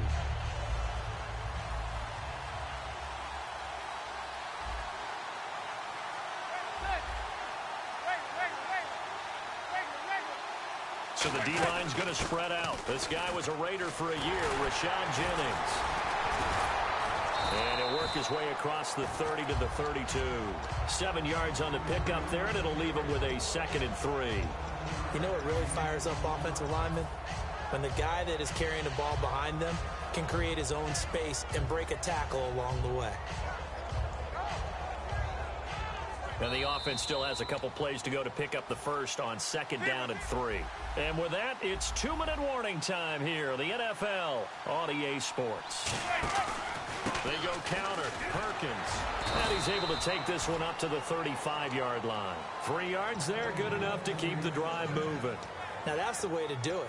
Hand it to someone with vision and good footwork and add in a little bit of power, and you find a way to pick up first downs. 1 receiver left, 2 to the right. They go play action here on 1st down. He's going to go for a big play downfield. That's caught inside the 20. Manning to Beckham, a big play there. 48 yards. Red zone opportunity. They come up in an offset eye. Perkins on the give from Manning. Yeah, he'll do a nice job here just to fight his way back to the line of scrimmage. Just a yard on the 1st down carry, so it's 2nd and 9. A 1-yard gain can look like a disaster, but it all depends on how the game is going. Is it a series of 1-yard gains running the ball? If that's the case, you might have to start thinking about throwing it a little bit more. But if it's just the occasional 1-yard run, hey, congratulations to the defense. They won that one. Come back and get them the next time. And he'll go down here at the 12-yard line. Now whistles come in. We're going to get a timeout here by the offense. It's just their first, so they'll have 2 remaining here before we get to halftime. And they get the completed pass, but still have more to go here on 3rd down. Throwing is Manning on 3rd down. Into double coverage, and it's intercepted. Picked off by David Amerson. And his guys have got it back at the closing stages of the 1st half. The Raiders offense now making their way back out onto the field. And you got to think, if this is anything other than just taking a knee, I'd be very surprised. Yeah, they've got enough to talk about at the half. Why do anything else? Just get out of there. He's going to look deep down the field. Oh, a ball batted in the air, and now it's intercepted. A great read, and it's picked off. And pump the brakes, Larry. Pump the brakes. We are ready for quarter number 3. Both teams appear ready for the fight ahead, and we resume action here in quarter number 3. And New York set to take the field. They come out here with a 0 on the scoreboard. What was said in that locker room? That's what I want to know. I would love to have been in there because we often have the feeling that there's a lot of shouting, screaming, people upset. But typically, halftime locker rooms are a lot more clinical than that. And in this case, are they upset that the plays weren't working because of execution? Or did they think they were just bad plays to call? Yeah. We'll find out pretty quickly here if they feel like they had something going, but they just need to do it a little bit better or not. We'll find out.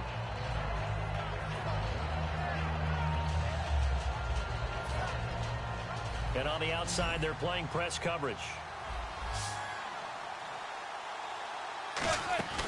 On play action. Now Manning. And he finds a man with a crossing route. 6 yards is the pickup, and that'll lead to a third down. Obviously, this has not been a banner game throwing the football. So what you got to do, you got to kind of down focus, don't you think? Find the tight end. Take some easier completions. Okay, interception last drive. There he hits the reliable target.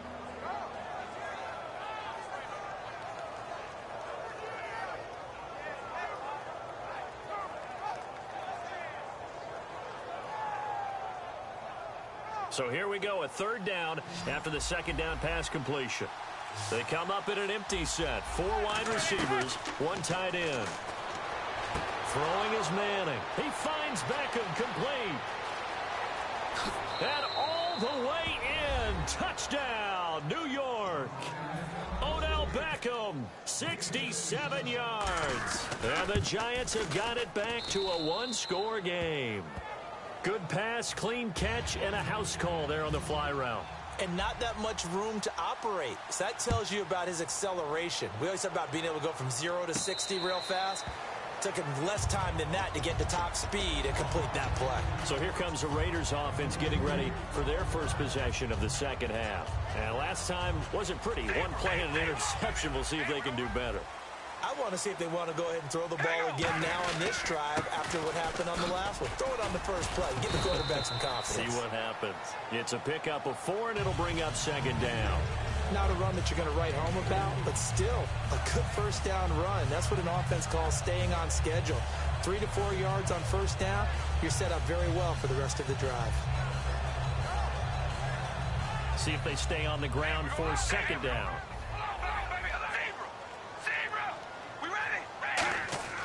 Throwing now is Carr.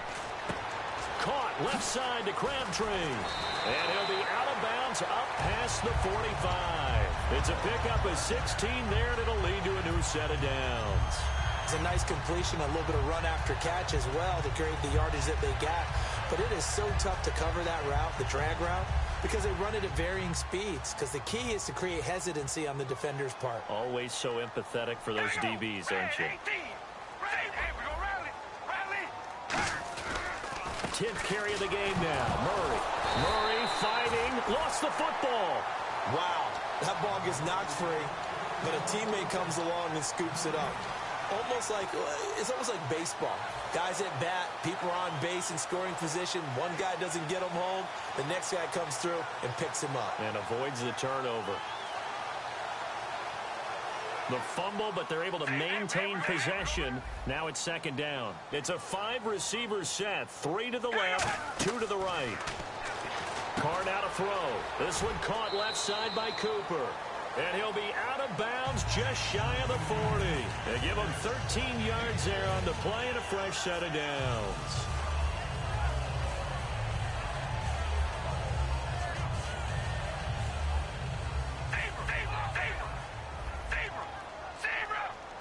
They come out here in the eye. On first down, Murray. And he got blown up. Losing yardage on the play back at the 44. A loss of a full 3 yards, and now it's second down. The defense won that play so fast that I think if the running back even had time to notice if anyone was there, it was just a blink of an eye, and there was a loss on the play. Defense in a good spot. Let's see how the offense responds with a 2nd and 13 now. Working from the gun, it's Carr. It's caught. Reception by Holmes. That throw good for only a couple. It brings up third down. That time they hit him out of the slot on the drag. And that route takes some fortitude from the guy running it because he knows he's going through the briar patch, as I like to call it, right? He's trying to work his way through all that traffic and people wanting to put a little contact on it. Really well done. And he couldn't hang on to it through the contact. Incomplete.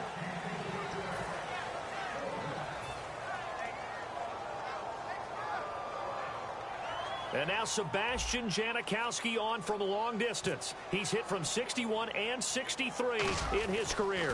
This will be spotted just shy of midfield, a 59-yard attempt. Everything looked good. Good snap, good hold. Sometimes, though, the ball just doesn't want to go where you want it. And this one winds up no good. Looking to jam the receivers at the line here. Press coverage look defensively. On first down, Manning. He's going to loft one deep. Got a man. It's caught inside the 10. Touchdown, Giants. Odell Beckham with now his second touchdown of this third quarter. And the Giants have taken the lead. And he'll bang that one through.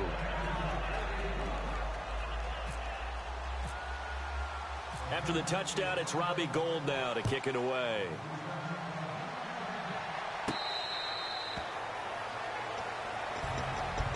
And now Oakland ready to take the field. Last time out, they had that long 50-plus yard field goal that they missed. And I'm sure on their sideline, they're thinking to themselves, okay, do we still want to try one if we're in that position again? And I would dare say that the answer would be yes. They're going to have a lot of confidence in their kicker. But just to be on the safe side, I'm sure they told their offensive guys, can we get a little bit closer this time? Closer. Yeah, you know, I'd rather get in the end zone first and foremost. But if all else fails, less of a field goal attempt for him. It's a gain of 7, and it'll be a second down. Partner, nothing complicated here. This is just a pretty simple drag route. You're exactly right, Brandon. Instead of throwing it downfield, they just throw it underneath and let the receiver do the work. Completed pass play. Now let's see if they go back to the air or to the ground. They'll run it now out of the gun. And they get him down, but not before he takes it across the 40-yard line. It's a 10-yard pickup, and it moves the chains. So much for him being bottled up throughout the day. Finally finds a way to break through and get a really nice gain. The defense had felt great about what they had going. Now they've got to turn their attention to getting it back in that direction. Can they bottle him up again? Because I'd say after that run, confidence is pretty high for him. And he takes it into the end zone across the chalk. Now there is a flag down, but I think that's offsides on the defense. Yeah, I think that's going to stand, partner. It's good, and they'll take a 17-14 lead. Now Janikowski following the score. He'll boot this one away.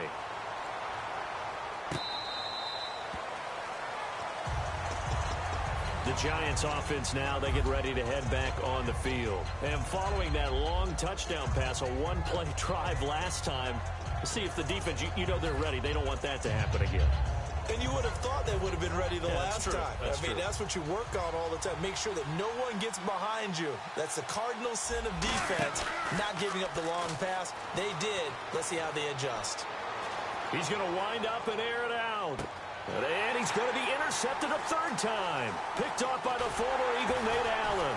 And he's able to get it back here to the 43-yard line. The Raiders offense now, they trot back out. And that recipe on their last drive that resulted in a touchdown looked pretty good. So they'll be hoping to do that once more.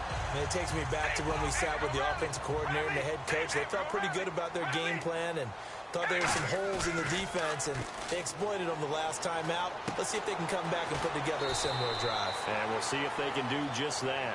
13 yards there on the pickup, and that'll be good for an Oakland first down.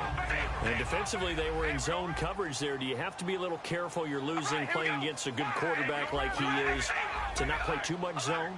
Yeah, you have to be careful about how much time you're giving up. I think it's a good point you just brought up. So maybe if you still want to play zone, you go to a zone blitz scheme. And you can drop anyone out of your defensive front, defensive end, defensive tackle. It doesn't matter. You just exchange someone to bring more pressure towards the quarterback and still try and cover downfield.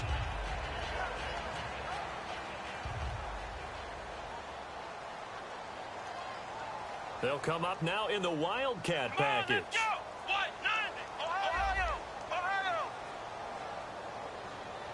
They snap it direct. This is Murray. And the gadget package there won't do much for him. He'll get back to the line of scrimmage, and that's it. Olivier Vernon brings him down. Crashing in from the end there, not to disrupt the pass game, but to disrupt the run game. Yeah, I love the distinction, too, because the good defensive ends, they can do it all. Set the edge in the run game, make sure that no one can move it that way, and, of course, rush the passer. On that play, use his speed to get there in the run game. He finds Roberts, complete. It goes as a gain of 6, and it's a first down. And, Brandon, from our time in college football, where receivers weren't running the traditional NFL route tree, one thing they did learn, find open areas, find soft spots, and set up and catch the ball. And I think we just saw that there. Yeah, we saw that indeed, picking up the first. They'll come out in the pistol.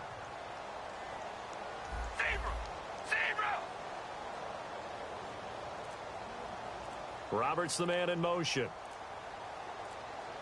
Time running out here on the play clock. Back now in the East Bay.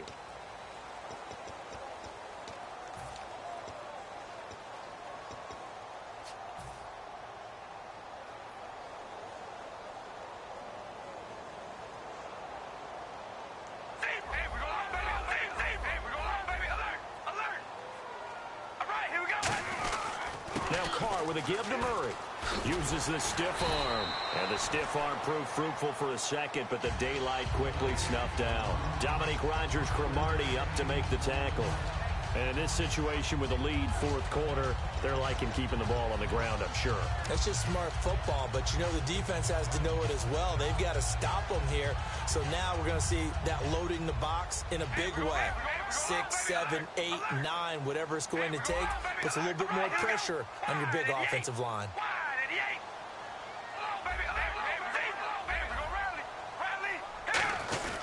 They go with Murray again. And taking it to the 15-yard line before he's brought down. Give him 11 yards that time and a new set of downs.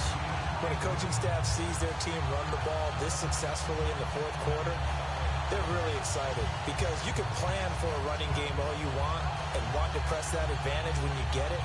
But for the most part, it's a little bit of a surprise. And right now, they've got to keep that going, want to continue to grind out the clock because it's definitely in their favor at this stage of the game.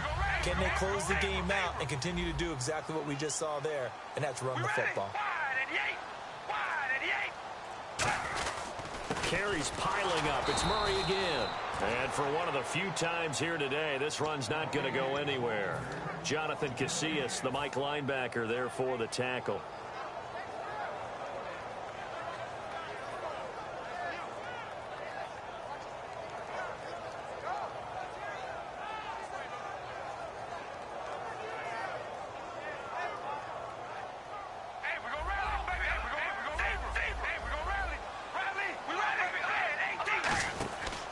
Carr turns, hands to Murray. And effective running here. He'll take it down inside the 10. He's able to rattle off 6 on the carry, and that'll get him to 3rd and 4. The fourth quarter here, they've got the lead. They want to keep it on the ground. That's what they're doing. Smart football. Keep the clock grinding. Keep it going. But you got to figure now, they're going to see more people stacked up at the line of scrimmage as they try and bleed it out.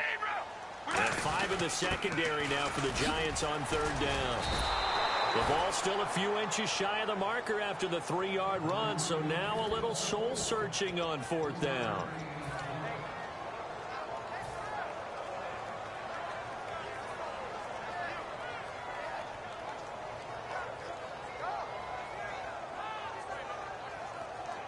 Jack Del Rio going to take a chance here. His guy's going for it on 4th. Carr keeps it on the sneak. Just a 1-yard pickup on the play, and the decision to go for it pays off. They've got a 1st and goal. Deep in the red zone. This was 4-down territory from the start.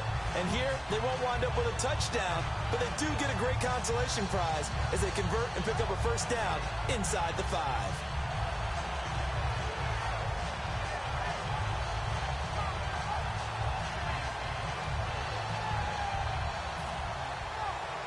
And this seemingly endless drive continues. They come out with 1 back and 3 tight ends. Now they'll run. Murray. They're able to get a couple here, but won't get across the plane as they stop him right around the 1. Well, Brennan, we always know that once you score one touchdown, you're without a doubt. And so far today, he's got one, but was denied as he tried to get the second one. And the D-line pinching together must be expecting the run. And he's in. Touchdown, Raiders. Derek Carr taking it in. And the Raiders add on to their lead. So with second and goal, still had a couple of downs to work with. They tried to sneak, and they got in. I like the idea that they did it early in the down and distance count. Second down as opposed to waiting later on. I think it fooled them a little bit, but how about the push they got up front to get the quarterback through? Big push and a touchdown to boot. Here's the Giant offense now as they get ready to take over here. And last time, one play interception. So this offense, they should be fresh. That's a good way of putting it.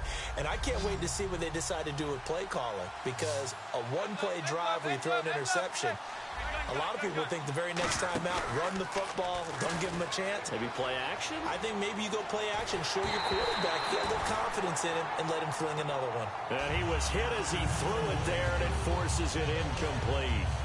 When defenses get to the quarterback that quickly, a lot of times it's called a jailbreak. It wasn't quite that fast, but fast enough that he had no time to look downfield and set himself to throw the ball. And as he tried to do that, he was hit, and it forced an incompletion. Manning again here on 2nd and 10. And incomplete there. A nice hit. Jars the ball free and brings up 3rd down. And the offense looks to pick up the first here on 3rd after that incompletion. Throwing is Manning on 3rd down.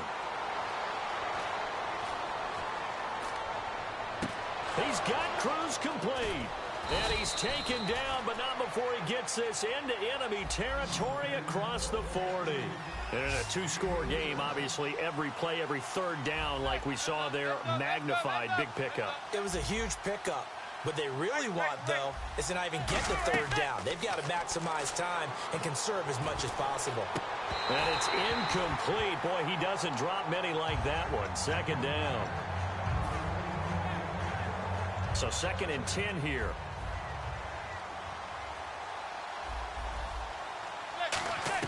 Manning will try again on 2nd down. He's going to sling this deep downfield. And both guys were there, but it falls incomplete. Have to give a lot of credit to the defense on that play. They were prepared. Ordinarily, when they take the big shot downfield to the big guy, that's usually a mismatch that the offense is used to winning. But the preparation showed for the defense, and they were able to bat it away. He's going to let it go again.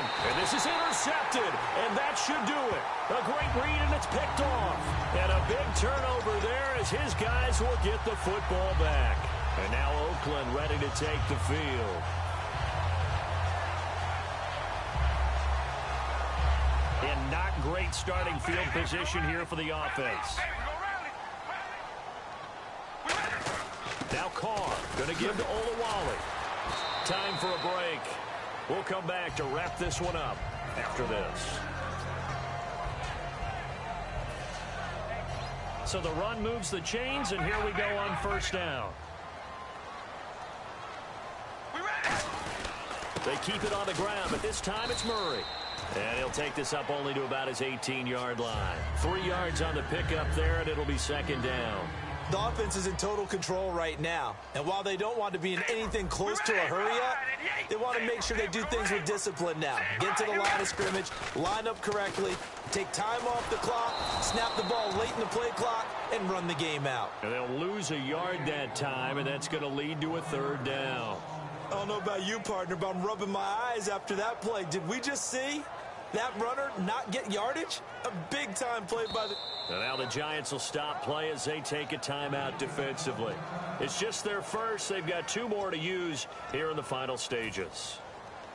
And the offense needs 7 out of this play on 3rd down. They come out here in the eye.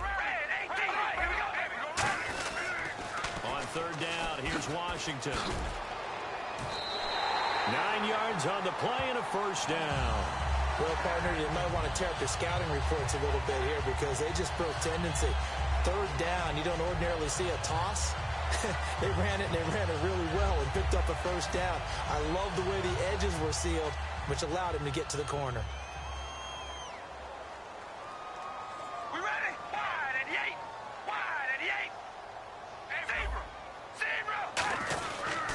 Here's Murray. Oh, he's got a little daylight. The 40.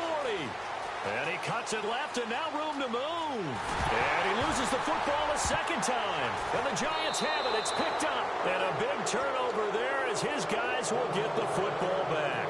And here comes the Giants offense back out onto the field. They might be thinking this is close to a lost cause here. Got to play it out. What do they need to do? Well, they have a thought process in mind already, but they can't get ahead of themselves. They know that they need to score quickly. Yep, two-score game. Onside kick and get the ball back and then score again. But they can't worry about the last 2 points. The only thing that matters is scoring quickly. Then they'll take it from there.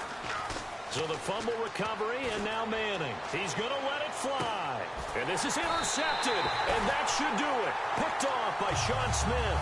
And they will take over at the 29-yard line. Now the Raiders offense, they get set to head back on the field. They're in a good spot. Two-possession game, barely, but a two-possession game here late. Now they just have to put this game on ice.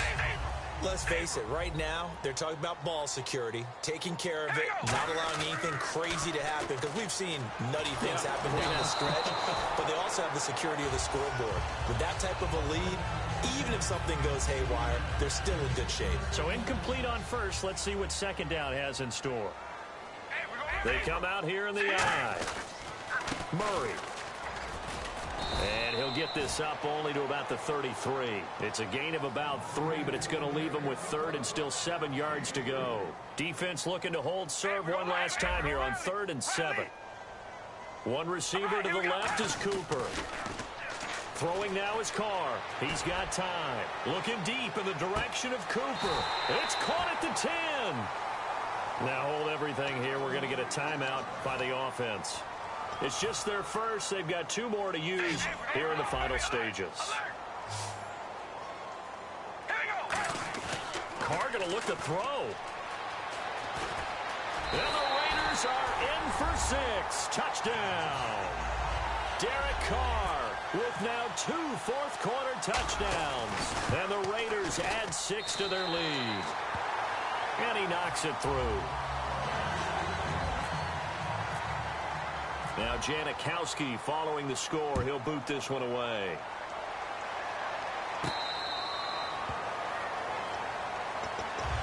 And New York set to take the field. Now, this is just an exercise in futility. Do you even bother running a play here offensively? I wouldn't, because now is not going to erase what's happened during the game. So after it's over, you're going to go to the film, find out where the game was really lost. But this is not a situation now. He's got a man complete. And, Charles, you know what coaches always tell us. We want to win our home games. That much we know. We want to protect our home turf. They got that done in this one. Exactly right. When you start a season, everyone's goal, win all of your home games.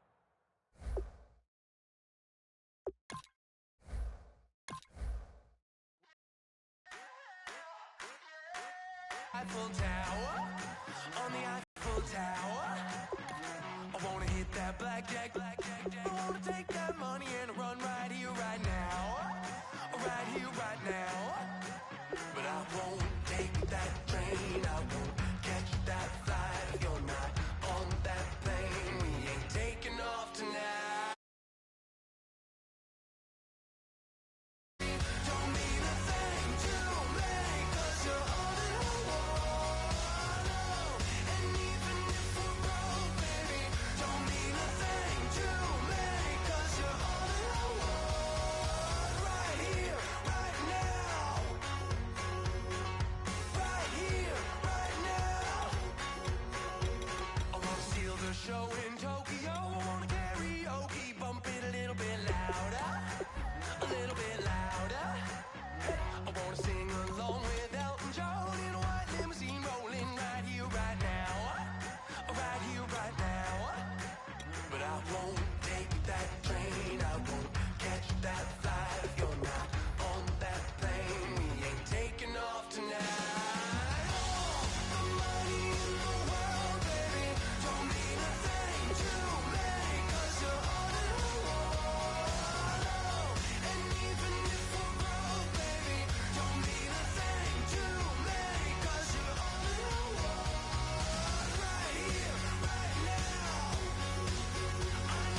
everybody. I'm Larry Ridley, and this is Madden 17 on EA Sports. As we head towards kickoff, two quarterbacks will be on the field today trying to push their team to victory. It's Flacco's Ravens going up against Carr's Raiders. So with kickoff straight ahead, we'll check in with our broadcast team. Here are Brandon Godden and Charles Davis. Thank you very much, Larry. We are here on a beautiful afternoon for football. Today, we're set for a good AFC matchup between the Baltimore Ravens and the Oakland Raiders.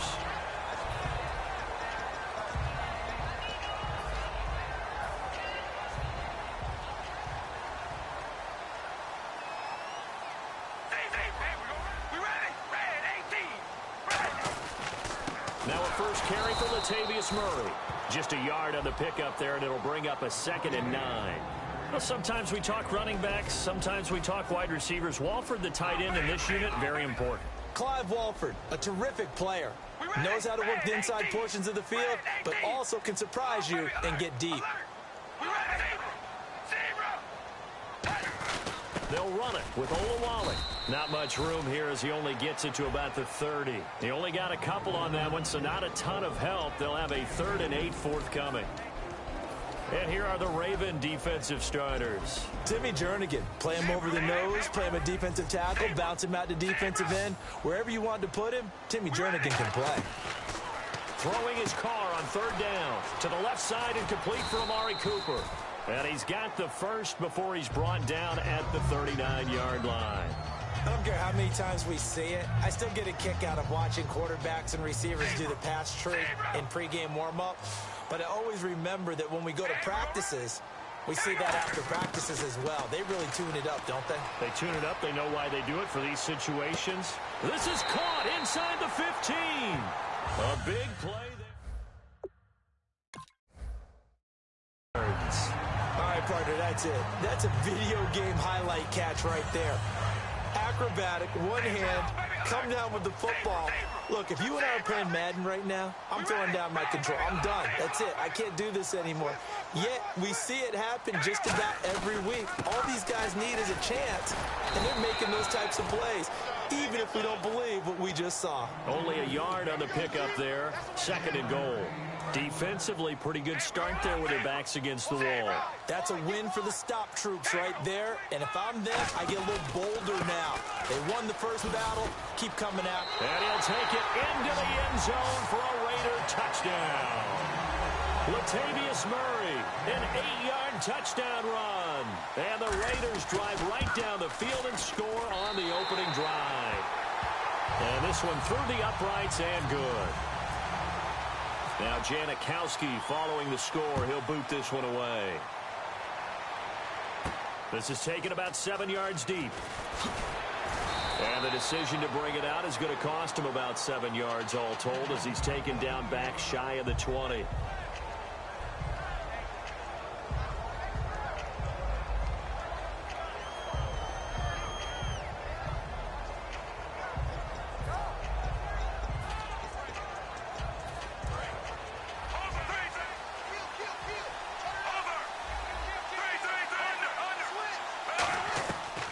First down, Flacco.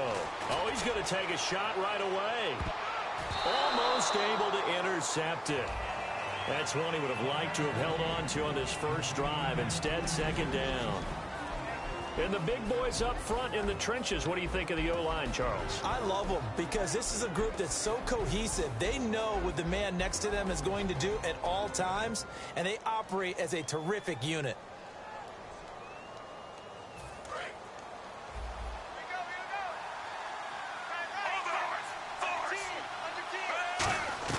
Flacco to throw again on 2nd down. And he's going to be brought down. Back at his own 6-yard line. Mario Edwards in there to bury him for a loss of 11.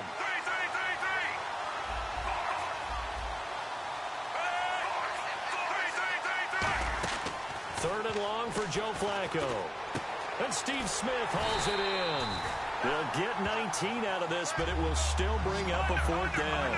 The offense is not leaving the field. They're going to stay out and go for it on 4th and 3.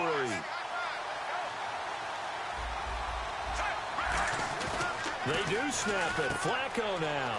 He's going to find his running back. It's complete. And he will have a first down as they get him to the ground at the 37. I don't know if I agree with that. I guess they don't care if I agree with that. But, boy, you have to be surprised by that, right? I definitely was surprised that they decided to go for it in this situation. But they must have either felt like they either had a great play call on or they're trying to show. This is caught inside the 15. And all the way in for a Ravens touchdown. Brashad Perriman, 63 yards. And the Ravens are an extra point away from tying the football game. So we're right back where we started, all even as the kick's away. To return, it's DeAndre Washington. The Raiders offense now, they trot back out. And that last drive, a long drive. But not just that, they had a great air attack going. Do they stick with that? I would think that they would, because if they were confident enough to do it on the last drive, starting backed up in their own territory, why would you change anything? They've got to be confident about what they're presenting and continue to do so. Yeah, because the secondary, they really look clueless. And that was amazing because that drive went and went, no adjustments, and no big plays by the defense to knock the ball away.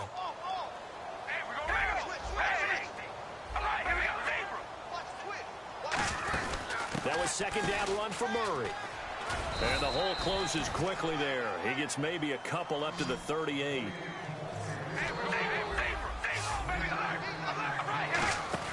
They go play action for Murray. Now Carr. He's going to let this one go deep. And a shot taken on third down, unsuccessful. Fourth down now. One of the toughest things about playing defensive back is pattern reading, trying to figure out what they're doing. And on that one, they had the fly, just sending the guy downfield with the in route accompanying it. What people call a dagger route, trying to hit the guy underneath after the clear out. In this case, though, they're not able to get it done. Yeah, they said forget the underneath route. They went for the guy on the fly, but as you said, incomplete. They come out here in the eye. They run with Murray. And he'll lose yardage here. Back at the 47. It's a loss of a yard there, and now second down. You remember Timmy Jernigan at Florida State. His stoutness that was so impressive there, it still comes into play in the NFL, doesn't it? If you call stout 300 pounds, and I do, then yes. Used it well on that play and made a nice tackle for a loss. In today's NFL, you hear all the time about stretching the field and creating space in order to run plays. A toss play will help accomplish that because now you're pushing a defense to chase you all the way to the edges and to the sideline. That's a nice run, probing now early to try and get things done later. A good pick up there, 26 yards. One thing I can say pretty safely, that route is not called if you don't have a guy who can throw the ball and put some mustard on it. Because if you're going to lollipop it in the middle of the field, bad things usually happen. It takes a strong-arm guy who can rifle it in there, and they were able to successfully complete that one.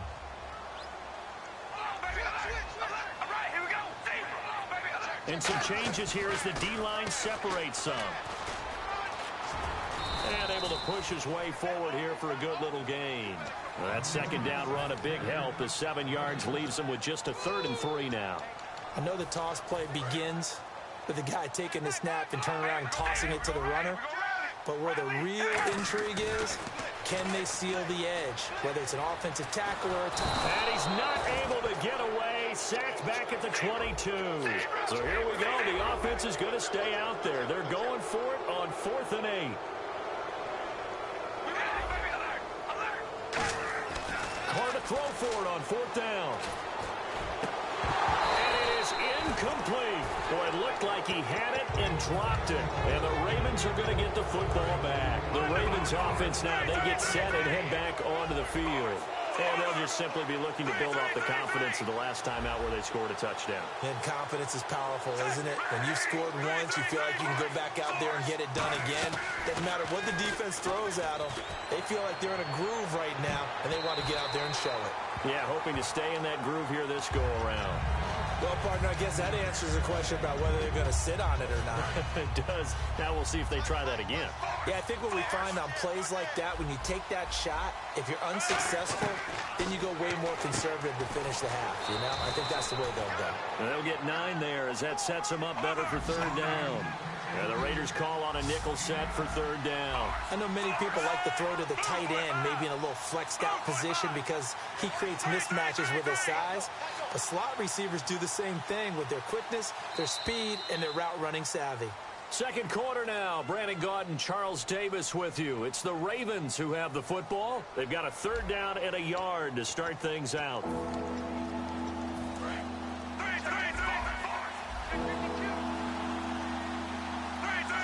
They come out here in the eye. And Flacco keeps it himself. They only get 2 there, but on 3rd and 1, that's all they needed to keep the drive going. Well, they pick it up on 3rd and 1 on the quarterback sneak, and that's not easily done because there are extra bodies in there on the defensive side, and they're moving forward at the snap. Yeah, I was certainly expecting a handoff, weren't you? Yeah, I totally was. I thought they'd go with a back, maybe try and get a lead blocker in front. But as you talk about in different games, those guys with confidence in their offensive line, they just want to move forward and get it. And that's the kind of run that gets everyone excited on offense. And, you know, oftentimes the guys who carry the ball are the ones in the huddle doing the chirping. Right now, I think it's the offensive line telling them, run it again. We are right there about to break a big one. And this time not as successful as he'll get back to the line of scrimmage and no more. They'll lose a yard, and it brings up 3rd. So just 1 yard to go here on 3rd down.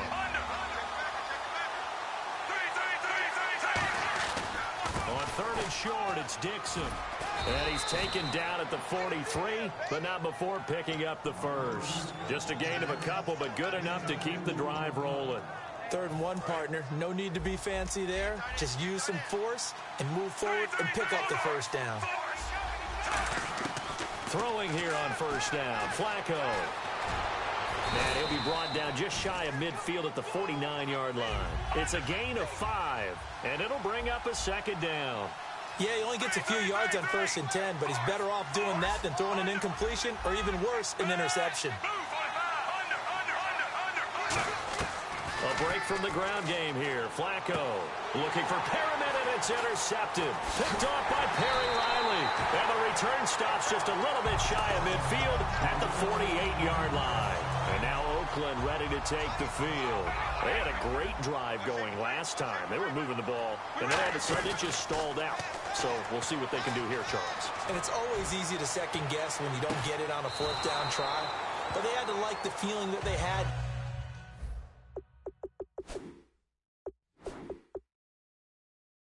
They want to continue to see if they can capture that again on this drive and maybe get in the same position. Yeah, and that's, I mean, like I said, they were moving the football. It's not like they went 4 and out, so I don't think it's a deal where the offense doesn't have confidence. No, I agree with you totally on that one. If anything, they may have gained more confidence. Okay, they stopped us once. That's all right. Let's keep moving it. Make them do it again. Call it a gain of 4, and it'll leave them with a 3rd down and 6 to go. It's been a struggle this entire game trying to move the ball on the ground. But every now and then you find a little chink in the armor, and that type of run right there lets them know that they can't stop every single run for almost no gain. Throwing his car on 3rd down. And incomplete. Almost intercepted. The D lineman almost had it. Couldn't hang on. And they're going to at least line up to go for it here on 4th down. Carr going to go on 4th down. It finds Crabtree for the completion. And he'll be taken down, but not before getting this inside the 30. I remember in pregame when we were talking to him on the field, and he took his gloves off and showed us his fingers.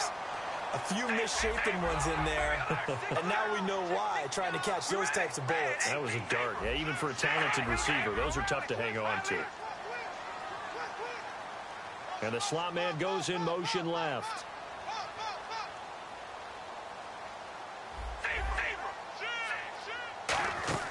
On 1st down, Carr finding time. Now he's flushed out left. And now the ball's out. Carr lost it. Fumble. And they have the football and will take over at the 24-yard line. The Ravens offense now, they get set to head back on the field. And following the interception, just any interception, are you a little bit more cautious when you start that next drive, or no, you just throw that out the window? I think you are. I don't think that there's any way you can run back out there and go, totally didn't affect me. Let's just go ahead and be loose with the football again. You're going to take care of it, but you have to be careful about being too cautious because now you can't run any offense at all. Still want to attack. We'll see how they attack him here. Flacco here on second down. This time for Smith, and it's intercepted. Picked off by David Anderson. And to the 43. So down inside the 45 to the 43-yard line. That's where they'll take over.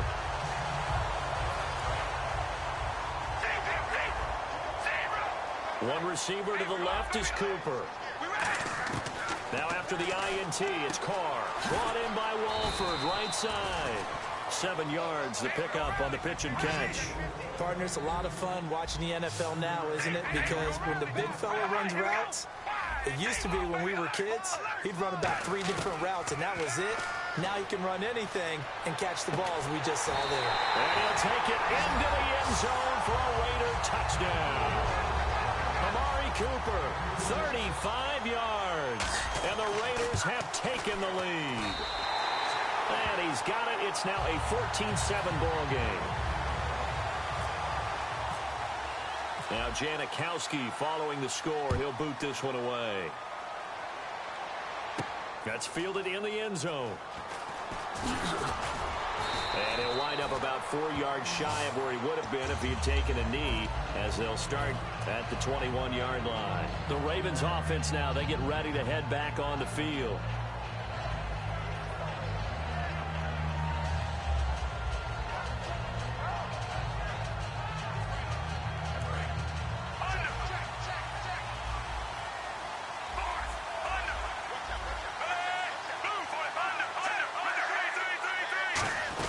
They'll start the drive with Dixon. And he is swallowed up right at the line of scrimmage. Credit him with a 1-yard gain there to make it 2nd and 9. So an entertaining first half, and now we have hit the 2-minute warning. Defense really showing respect to the deep ball here, playing off the receivers.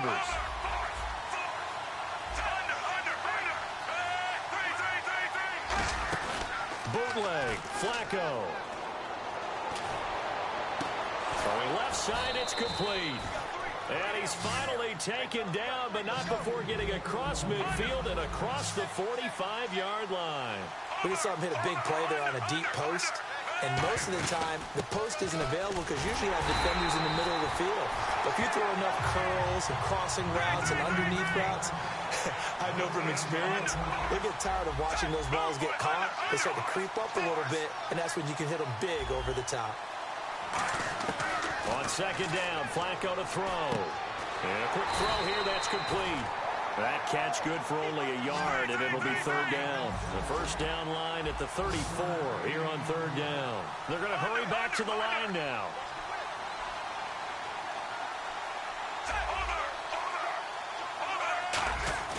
Operating off play action. Flacco looking for his running back, and he's got him. And he gets it to the 32. Good enough for a first down. Looks like the defense in press coverage here. Looked like a pretty good, safe play right there. No, he's had trouble with the interceptions in this game there. Hits his guy out in the flat. Yeah, so many times we hear quarterbacks and offensive coordinators talk about in your progressions, you're either throwing the touchdown or you're throwing the check down. But earlier in the game, it was touchdown or interception. Now he got to the check down. A nice, safe throw and a good one. Looking to speed things up here, going with some tempo. 1st and 10, and Flacco looking to throw. And he takes a shot on the release as this will be incomplete. He was trying to get it to Steve Smith that time. And that'll bring up 2nd down. And here comes play number 6 on this drive. They fake the handoff. Now Flacco to pass. And for the 3rd time here in this half, it's intercepted. Picked off by Perry Riley. And his guys have got it back at the closing stages of the first half. So out come the Raiders. And the ball backed way up. So thinking with this amount of time on the clock, probably just sit on it, and we'll see these two teams go to the lockers. Yeah, I don't think you want to overthink it in this situation. Either side of the ball. Just go ahead and finish up the half and get on out and talk about it. A nice pickup there of 11 yards, and it'll move the sticks. And that run was what a lot of people call an explosive run. Gave them good yardage, solid yardage. They feel good about the whole thing, and they did it behind a 2 tight end set. It's always interesting to watch what offenses want to do with the 2 tight ends. Sometimes they line them up together for a power set. Sometimes they put one on each side of the line. Latavius Murray. He cuts left sideline of the crease there. And he's in for the touchdown on the final play of the first half. The prayer is answered. How did they get that done? And with that carry, he's already over 100 yards here in the first half. And, partner, you know exactly what he's saying to his teammates right now, right? Especially to the play caller. Give me the ball. Again, and again, and again. and again. It's not that heavy, sir. I'll take it. So both teams have their marching orders, and we'll get going again here in quarter number 3. This is taken about 7 yards deep. And last year, that would have been a net gain of 5 on the return. This year, he stopped where he would have been if he had taken a knee, and that's at the 25. Out come the Ravens now. They'll go on offense first here in this third quarter. They have the ball here for the inaugural drive of the second half. Pretty big deficit, though. We'll see what adjustments were made in that locker room. And I never want to make something more important than it actually is, right? I don't want to create more hype than what is there. But this is a real, I'm doing it, though. This is a really important drive. And we often talk about teams under pressure, and Flacco's going to be dropped. Khalil Mack in there to drop him, and it'll be a loss of about 8. Well, they go play fake. The problem is nobody was faked out. And when no one's faked out, what's the end result? Quarterback gets hit.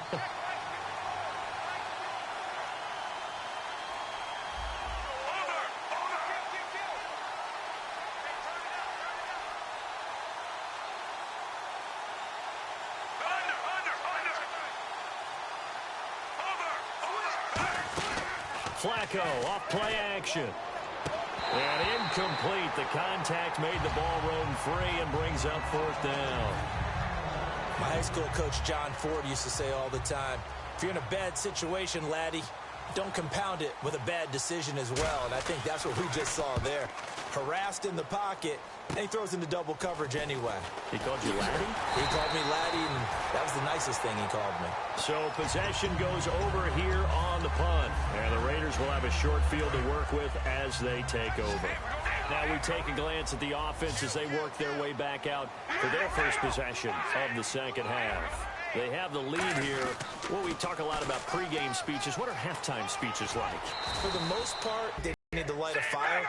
But in this case, let's go into the virtual locker room, because here's what I think happened. They got in there and they said, listen, let's take control right away. Defense, we got the lead. Defense, don't give up any points. Turn the ball back over to the offense and let them go down and score and give us more of a cushion in the game. Check so far. Defense shut them down. Let's see what the offense gets done. From the pistol, they run it with Murray. And for one of the few times here today, this run's not going to go anywhere. That's going to go as a loss of a yard, and it'll be 2nd down. Well, Brandon, he's had a great day, and sometimes that just happens. It is the NFL. They will make some plays against you. Here we go. Man 38. On the direct snap, Murray. And they'll try the ground game here with the running back. And all the way in. Touchdown, Oakland. A great play there. 31 yards. And the Raiders add on to their lead. He knocks it through. It's 28-7. Now Janikowski following the score. He'll boot this one away. This is taken about 7 yards deep. And the decision to come out is going to cost him 5 yards with a new rule as he's taken down right at the 20-yard line. And now Baltimore gets set to take the field. And on the last go-around, they really couldn't get anything going. They had to punt from deep inside their own territory, which means they're going to lose the field position battle as a general rule. And his pass is intercepted for the 4th time today. A great read, and it's picked off. And his guys are going to get the football at the 23-yard line. And a great spot to start this drive from here.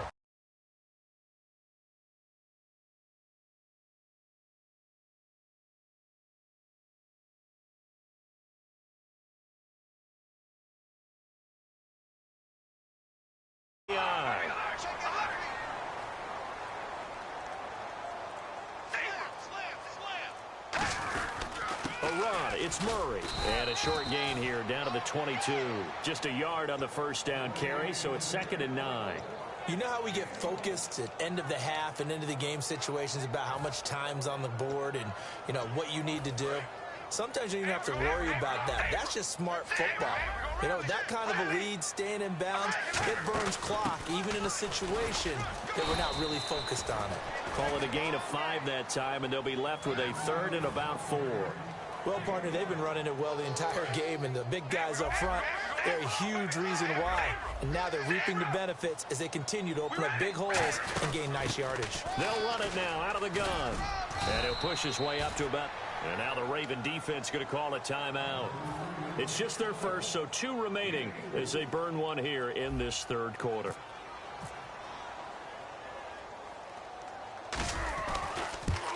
And Janikowski bangs it through, and that will extend the lead out to 24.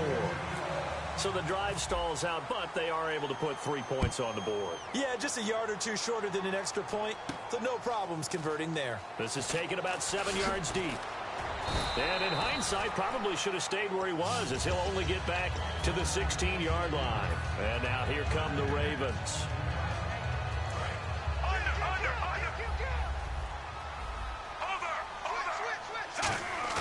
Trying to shake off the interception from the last drive. He'll look to throw. And now here is another interception. Picked off by David Anderson. And now Oakland ready to take the field. And last time they got 3 points, but it was a chip shot field goal. And when you go to the sideline after a chip shot field goal, maybe the offense not too happy. It's a balancing act, isn't it? Because you're exactly right. They're none too pleased that they didn't punch it in for 6 points. But they also have to remember they did put points on the board. 3 points is 3 points. And in this league, you take points when you can get them. Not easily done. They've been running it well all game, and why not? The big guys up front, they're just having a ball, creating monster holes for their guys to run through. Again, it's Murray. And some room to work. And taking it across midfield and inside the 45. A good pickup there of 20 yards. And having built that kind of a lead, they're able to do whatever they want right now. All momentum on their side, especially now running the football. Yeah, you're talking about a defense being on their toes. They don't know what's going to hit them next at this point. No, they went from toes to heels, and they're trying to figure out how to get back to the toes part. Another good run for him. What else is new? That'll put him right at 150 yards for the game, so he's really made his presence felt in this one.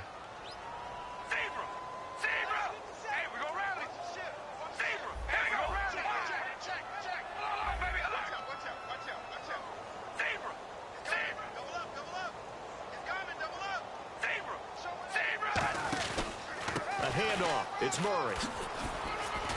And he gets it down to the 32. It's an 8-yard pickup and leads to a new set of downs. And that's a nice pickup of a first down on that second down run. And at that yardage gain, they can run that play on any down. They'll come up now in the Wildcat package. Now a handoff here to his running back. And that formation won't yield much here as he'll get back to the line of scrimmage, and that's it. Call it no gain on the play, and it'll be second down. The defensive line disperses a little bit here, maybe expecting a pass.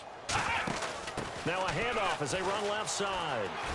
And room there to work it inside the 25. 8 yards on the ground there, and now they're looking at a 3rd and 2.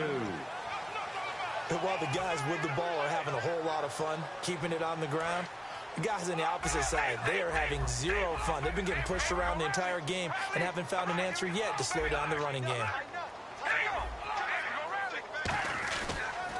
Now they'll run it on the toss. And he's going to lose yards. They take him down at the 26. So they're going to come to the line here, and it appears try to go for it on 4th. To throw, it's Carr. It finds Crabtree for the completion. And he will have the first down before he's tackled at the 12. Well, the field goal attempt is well in hand. They had that, but they decided to go for it anyway. Extreme confidence, it looks like. Yeah, but I bet the defense is going to remember this one, right? They kind of rubbed their nose in it. It's a loss of a yard there, and now second down. Hey, a lot of points have been scored in this game, but what a nice play by the defense. Stepping up on that one, maybe they'll get things going in their direction after a play like that.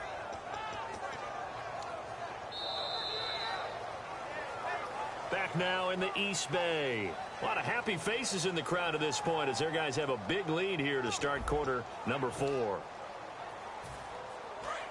Shift together here from the D-line. They come out here in the I.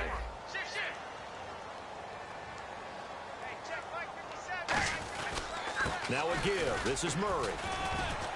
And he'll get this one down to about the 10-yard line. Give him 3 yards on the run there. That still leaves him with a difficult 3rd and 8 coming up.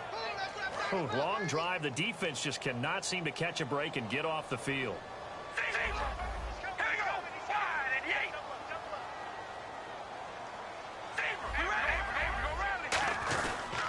On the toss play, this is Washington. No gain on the play there, and it'll bring up 4th down.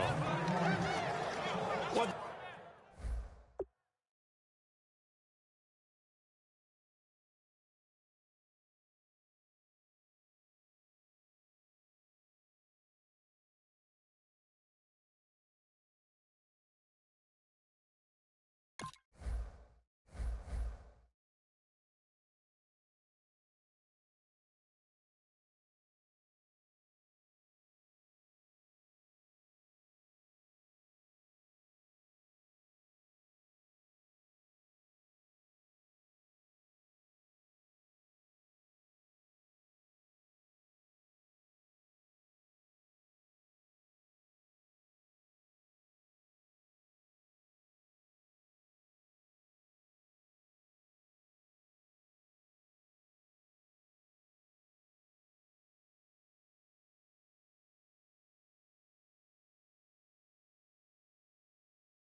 might be counting dough. I'll bet with your, okay, your nose keep running and the money keep coming. Hey, I'ma keep.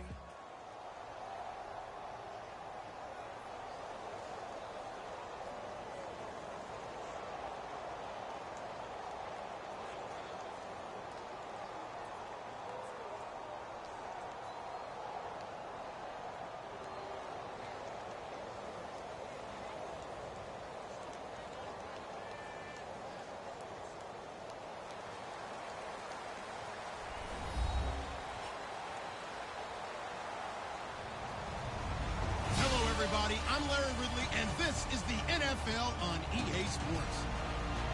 In today's game, we have two of the best quarterbacks in the league with two of the biggest arms. It's Aaron Rodgers going up against Carson Palmer. So with that, let's get you out to the stadium. Standing by tonight are our commentators, Brandon Godden and Charles Davis. EA Sports coverage of the NFL takes us to the Valley of the Sun and University of Phoenix Stadium here in Glendale. Coming up, we've got a good matchup on tap between the Green Bay Packers and the Arizona Cardinals.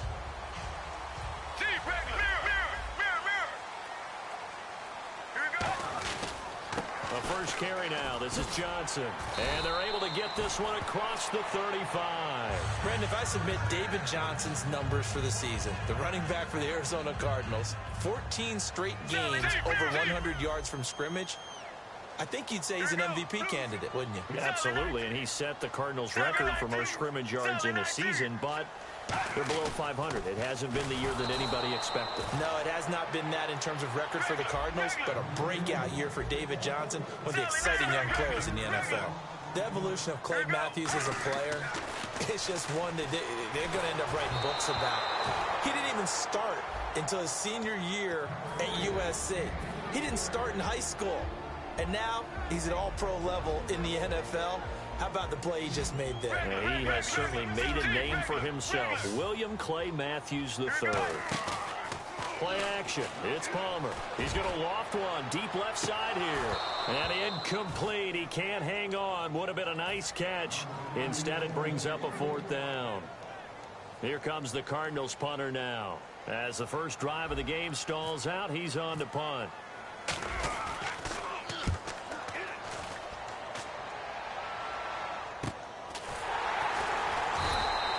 So a change of possession here on the punt. And the Packer drive will start from deep in their own territory with a 1st and 10.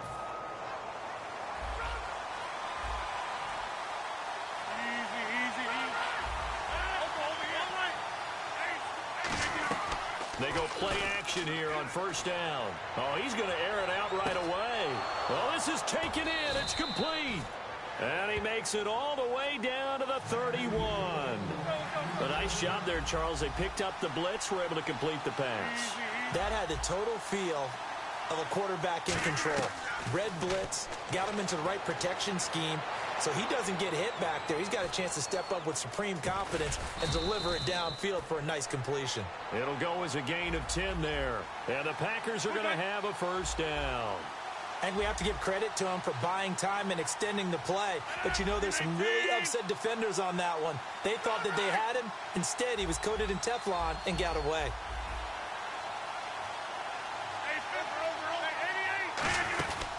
They'll run here. This is James Starks. He'll get it inside the red zone, but only for a couple down to the 19. It's the Pro Bowler Chandler Jones who makes the tackle. On 2nd down, here's Rodgers. Flush to his right. He's going to go up top for the end zone. Devontae Adams, the intended receiver, and it's 3rd down. And here is the Cardinal defense. Calais Campbell is one of the tallest defensive ends in the league. Has the ability to get low and play the run, and adds excellent kick blocking ability. And he motions the wide receiver. Throwing is Rodgers on 3rd down. Buying time to his left. He may try and run for this. And they'll bring him down at the 13-yard line. It's a gain of 6 on the play, and it'll be 4th down. And no field goal try here from the red zone. Offense out there. They'll go for it on 4th.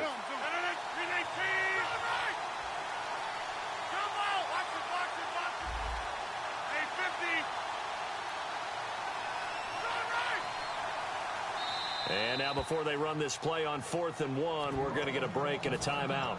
They'll have 2 remaining as we step aside here in this first quarter. And no move to get the offense off the field. They'll stay put on 4th and 1. On the sneak, Rodgers. It'll be a 2-yard gain, and they're able to pick up the conversion here on 4th down. For those vertically challenged quarterbacks, here's a time where they will tell you it's an advantage to be a little bit on the smaller side. Able to duck in behind their offensive line and stick the ball across the imaginary yellow line for a first down. So they pick up the first down after the run, and now they approach for the fresh set. And they'll send the slot in motion left. They'll run it now out of the gun. And he's going to fight his way forward here for a modest gain. Old-time Montgomery, he might have altered some fantasy football league playoff races with what he did in Week 15 on that blustery day in Chicago. 162 yards, 2 touchdowns. Yeah, not bad for a guy who was drafted to be a wide receiver. Played a little bit of running back at Stanford. About 220 pounds, so he's stronger and thicker than what people know. But here's the thing about him. Maybe Green Bay might start thinking about him as a long-term solution at the running back position when we thought he was just a stopgap here in 2016.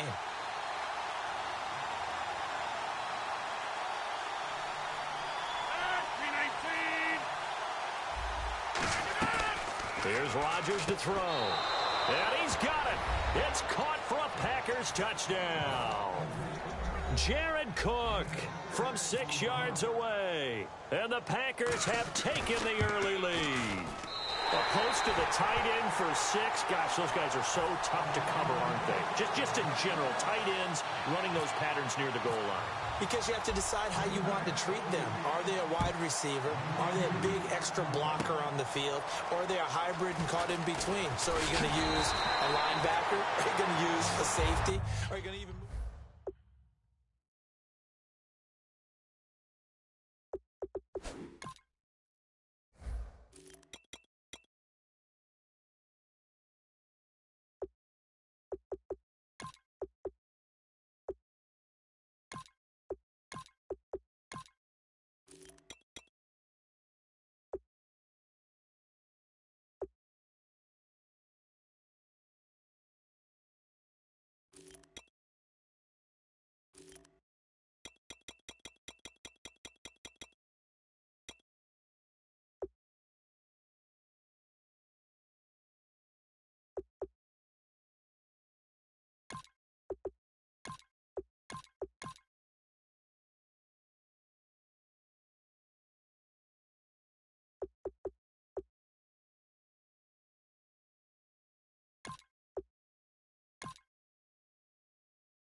Now a play fake here on first down. And this one grabbed by Darren Fells. And he takes it down deep into Green Bay territory. A big play there on the catch and run. 54 yards. From the red zone now, here's Pump. And no escaping this time as he'll go down. They got him for a sack.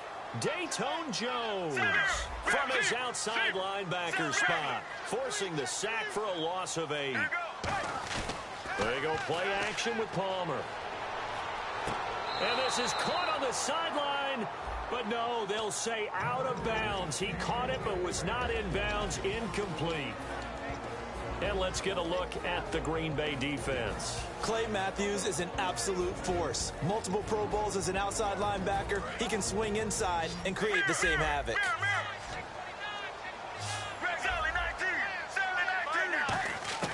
Now Palmer on 3rd and long. It's complete to Brown, right side. It'll be a gain of 12, but it will also lead to 4th down. They'll break the huddle here and go for it. This is 4th down. And now the Packers going to take another timeout. And that's their second charge timeout here in this first quarter. They're down to 1 remaining.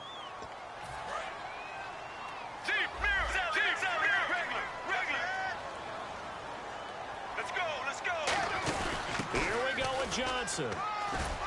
And running room hard to come by here. He gets it down to the 8. Bruce Arians takes a shot there, but his guys come up empty. And the Packers D comes up with a big stop. The Green Bay offense now about ready to take possession here. And they will simply, Charles, be looking to duplicate what they did last drive when they were able to push it in for 6. And they hope it'll be that easy, right? To be able to take exactly what happened before, replicate it. They have to make a few additional changes along the way because I'm sure the defense will make some adjustments, but they've got to have great confidence having scored the last time out. Rodgers, a battle for it, and it's intercepted. A great read, and it's picked off. And they have the football, and will set up shop at the 33-yard line. So out now come the Cardinals. And on the last drive, they were in field goal range. They just opted not to kick it, didn't get it. How does that change the mentality this go-around? I don't think it changes much for the head coach because this is what he preaches all the time. Attack at all times in any spot on the field, and he likes touchdowns, not field goals. Now, your field goal kicker, you got to make sure you nurse him through and say, okay, don't worry about it. When we need you, you got to be ready to go. And the team, of course, loves to see points on the board. So let's see if it changes a little bit if they're in the same spot again. Yeah, we'll see what the decision is here if they get to that spot. They come out here in the eye. On 2nd down, Johnson. And he'll take this one in for the Arizona touchdown. David Johnson taking it in from the 20. And the Cardinals are an extra point away from grabbing the lead. And he's got it up and through.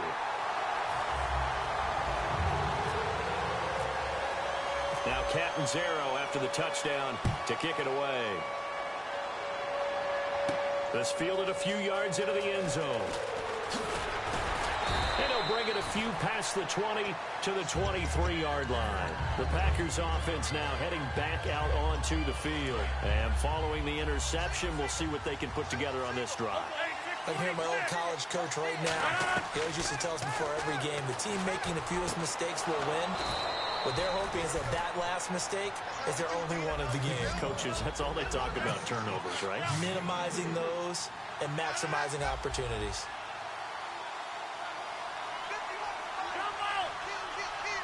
Possible run anticipation here as the D-line sandwiches together. Rodgers now on 1st down. He couldn't quite hold it. Got hit. Ball pops out. Incomplete. Timing's crucial in any route thrown, but when you throw an out, so many things are going through the mind of the receiver. Catching the ball, timing it up with the quarterback. Are my feet going to get down inbounds? On that play, all those things going through his head might have caused him to drop it. They'll put this one in the hands of Randall Cobb. And he's brought down. A solid gain of 15 yards and the sticks move.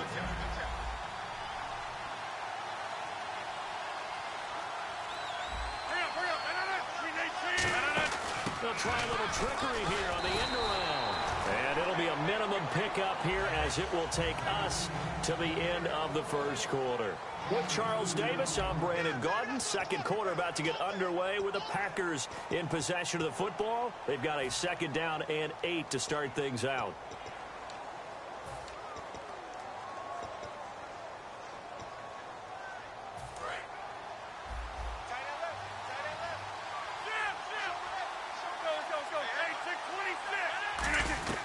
Now Rodgers throwing on 2nd down. Over the middle, it's Jared Cook. And the play goes for 19 yards. Gives him a new set of downs.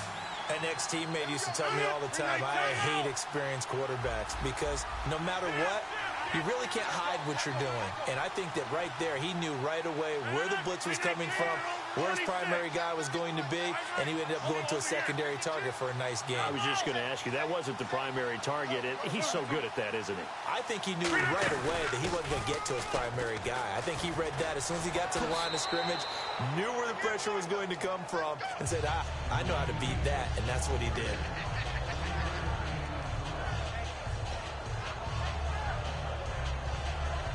Decent chunk of yardage still left here, 2nd and 7.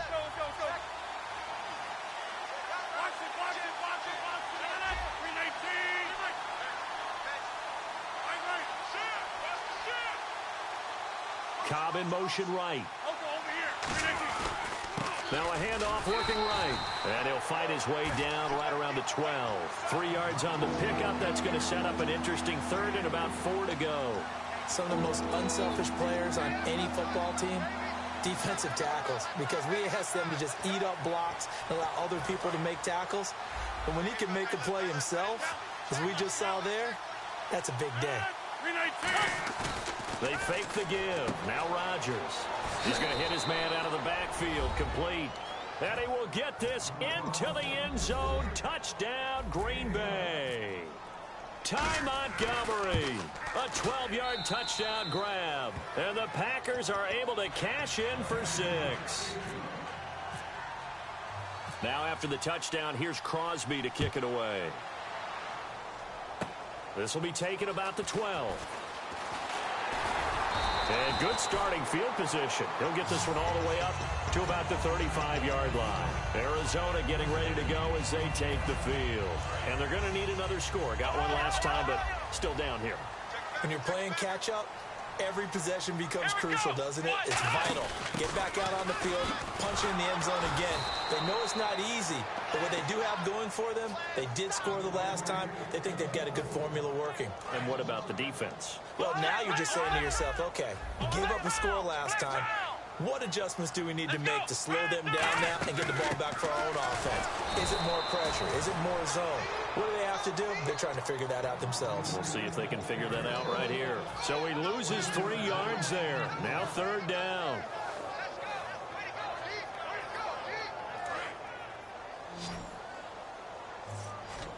And it looks like we've got a dime set here defensively. 6 DBs in the game. Play action. Now Palmer. Palmer's hit. Fumble. He loses the football. So they escape, so to speak, maintaining the football. Defensively, though, opportunity miss. It definitely was, because that's all defenses talk about. Getting the football and either advancing it the other way or just getting possession and turning it over to their offense. That can be a little bit deflating. You're exactly right. A lost opportunity. This is brought in at the 21. It looked like he might beat that last man. He doesn't, though, but it goes as a 32-yard return. And the Packers will have a short field to work with here as they take over 1st and 10. And the slot man goes in motion left. They'll run it now out of the gun. And able to push his way forward here for a good little gain. 5 yards is the tally on 1st down. That brings up 2nd and 5. It'd be hard to say that a defense wouldn't be ready for a 1st down run. When you can gain that kind of yardage against a defense that's really kind of geared to stop that play, your confidence has to rise, and now you've actually opened up your playbook. If you want to throw the ball now for play action, you're good to go. Every time we talk with a defensive coordinator, they discuss taking away the best options an offense has going into a game. And I would think that Jordy Nelson would represent one of those options you need to take away. And what did he do against Chicago?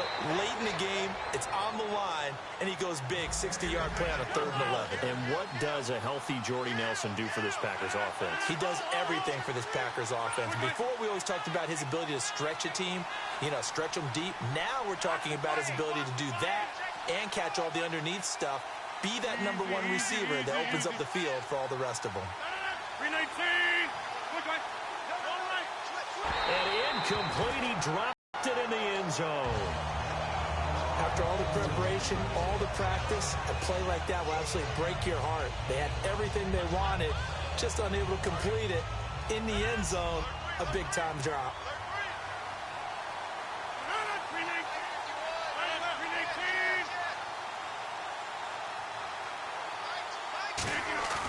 On play action, now Rodgers. Touchdown, Packers! Jared Cook with his second touchdown here in this first half. And the Packers add on to their lead. I know Paul Revere talked about by land or by sea, right? You know, one by land, two by sea. He didn't mention air because right now we're seeing a big-time performance, aren't we? That's 2 touchdowns so far in this game. Where'd you pull that one from? And, you know, every now and then I actually listened in history class. And you're just a scholar all the way around. You're reading all the time. I like how you fit that into the broadcast. You know, I just grab a nugget when I can. Here's the Arizona offense now as they get set to take over. And they're coming off a 3-and-out, my friend. Then they got to look at that play sheet and go to a spot that they haven't gone to. Palmer's hit, fumble. He loses the football. And now we're circling here around the 2-minute warning. This is a setup play, trying to get one last one in before the clock warning. On second down, here's Palmer. 1:58 to go in this first half of play. More from the desert after this.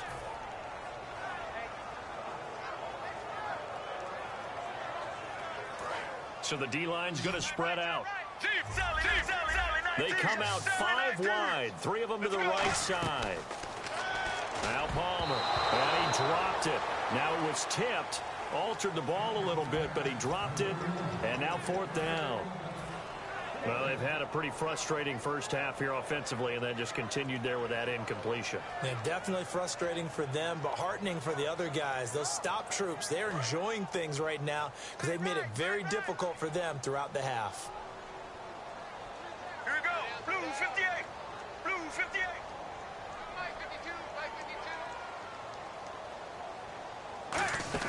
They'll indeed go for it. Palmer, he's got time in the pocket. He's going to air one out. And the defense loses him. It's complete. An unbelievable play there on 4th and long. 57 yards. And they pick up the first down on a 4th down play. I don't know if the defense relaxed because they thought maybe they'd stop them on 3rd down or if they just didn't protect the sticks very well. But, boy, that's a big-time pickup right there. A loss of a full 3 yards, and now it's 2nd down. When you're putting together a formula for winning defense, it's exactly what we're seeing in this game. Controlling the line of scrimmage, attacking, and changing everything so that now they're playing in the offense's backfield. They're playing an excellent game. Caught on the left side, Fitzgerald. Larry Fitzgerald still catching footballs. The game's active leader in receptions, Charles. Second only to Baltimore Steve Smith in receiving yards, but well on his way to a second straight 100-catch season. That's phenomenal, isn't it? Think about what he's had to do in his career.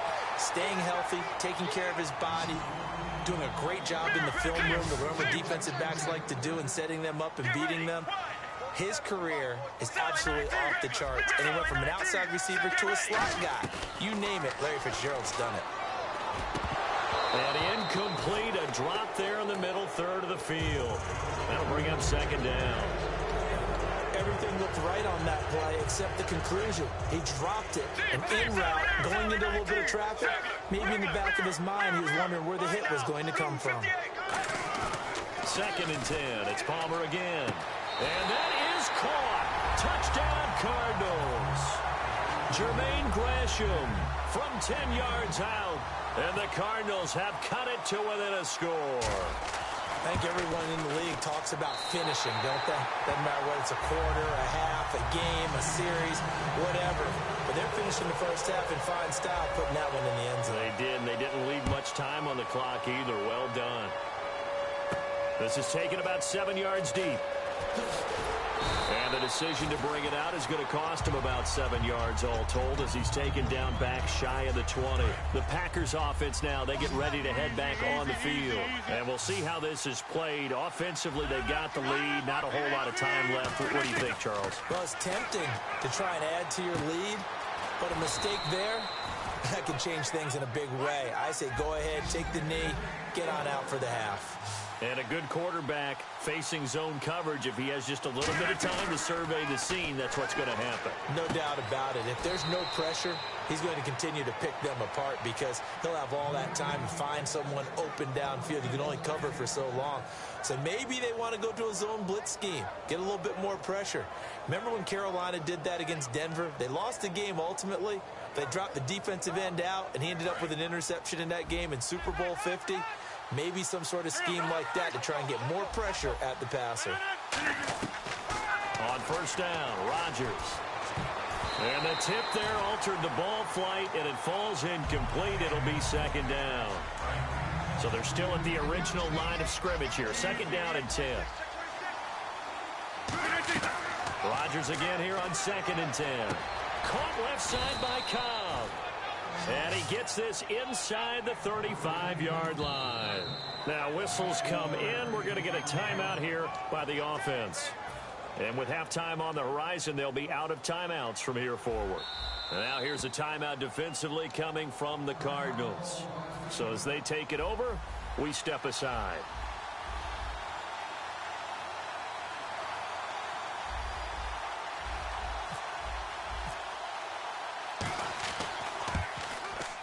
And Crosby puts it through, and that will do it for this first half.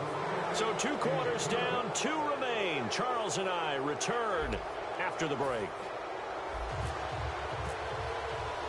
Both teams appear ready for the fight ahead, and we resume action here in quarter number 3. This is fielded at the goal line. And Green Bay getting ready to go as they take the field. They have the lead. Now they'll be looking for some separation here as we begin the third quarter. I like the way you term that because now I think they go a little bit deeper into their playbook. They like what they did in the first half. That worked okay. But in order to get the separation that you just talked about, change things up a little bit. Change your tendencies. Try and hit them a little bit more with some things they didn't see in the first half. We'll see if they do just that. Of course, the catch was nice, but how about what happened after? Able to stay on his feet and gain all that additional yardage. So many of these slot guys, I think, have running back in their background. Pushing forward for 3 up to the 48. In on the stop, Kevin Minter. Well, if you're a football guy, that's a pretty run because everyone is in sync right there. Obviously, the guy carrying the ball, but how about the people up front? Leverage, athleticism, they created some nice space for him.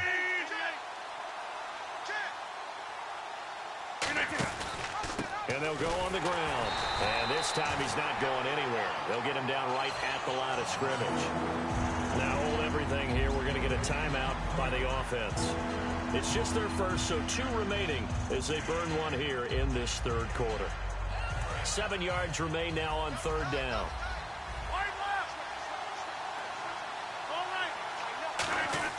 Throwing is Rodgers on third down. Jared Cook, the tight end, was the target. And it brings up fourth down. As tight ends go, he might not provide the super flashy plays very often, but he's pretty reliable. Usually an excellent target and normally catches what's thrown to him, but he didn't on that play.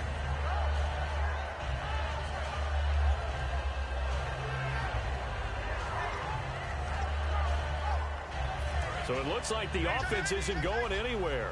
They're going to go for it on 4th and 7.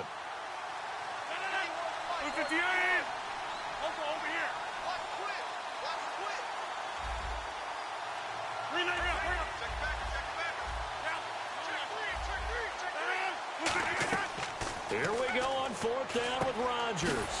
He gets it over the middle to Cobb. They'll give him 8 on the play, and on 4th down, they're able to convert and move the sticks. And they're going to speed things up here. They'll run it now out of the gun. Uses the stiff arm, and he gets this inside the 35-yard line. It'll go as a gain of 12, and it'll give the Packers a first down. Now Rodgers on the boot, under pressure, and down he goes. They sack him back at the 36. Corey Peters getting in there from his defensive tackle spot to snow him under for a loss of 4. They fake the give. Now Rodgers. But he almost had it defensively. Could have been a game changer there in this second half. Instead, it's third down. Ninth play of the drive coming up, and certainly not an easy one on 3rd and long.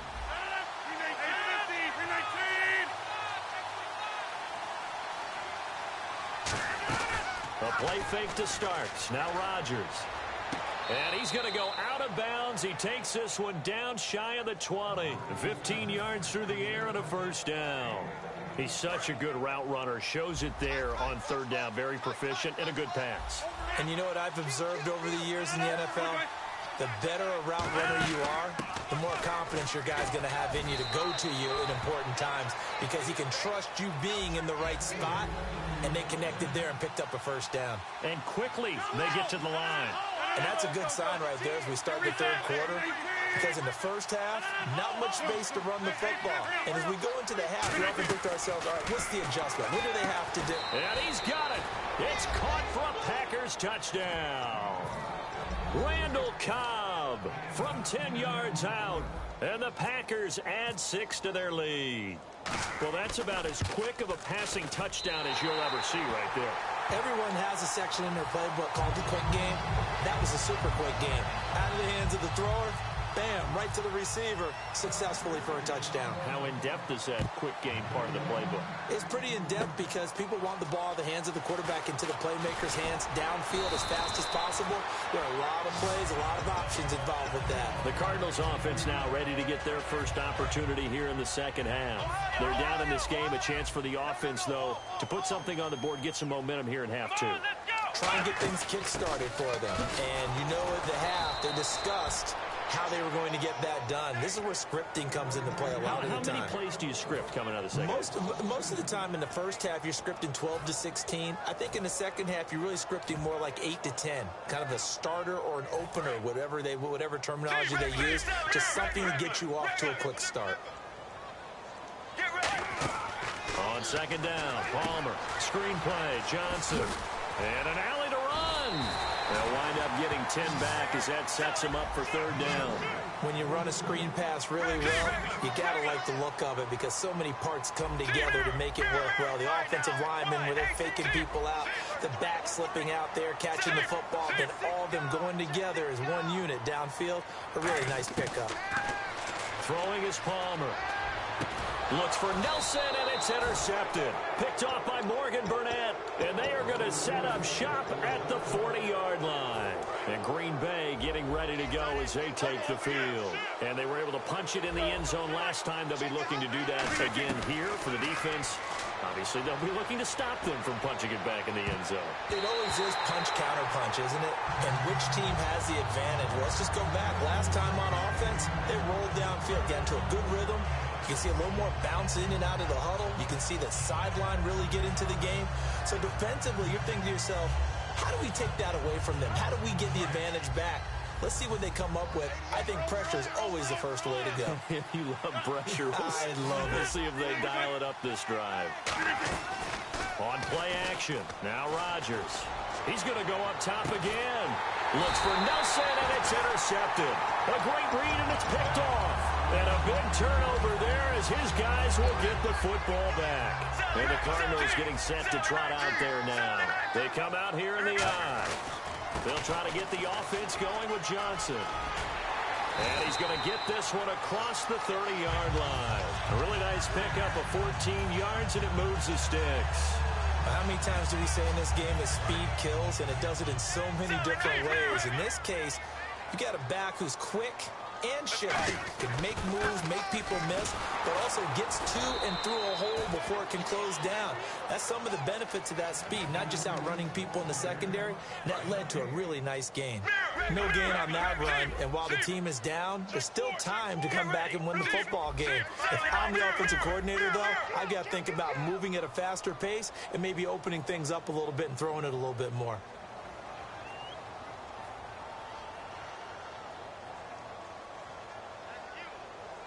They'll bring a tight end in motion left.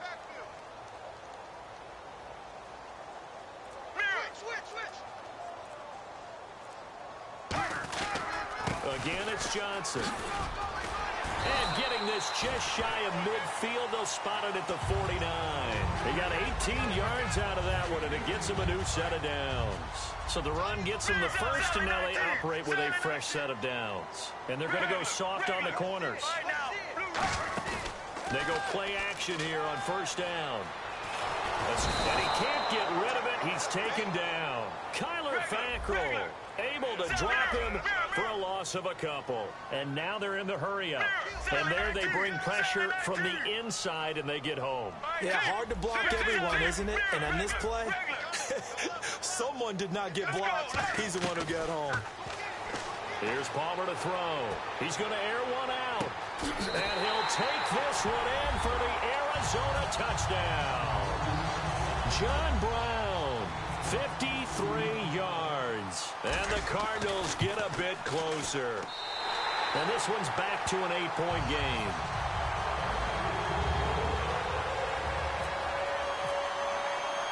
Now Catanzaro after the touchdown to kick it away. This is fielded at the goal line. And not a bad return here. He gets it out to the 25-yard line. Now trotting out there, the Packers getting ready to go.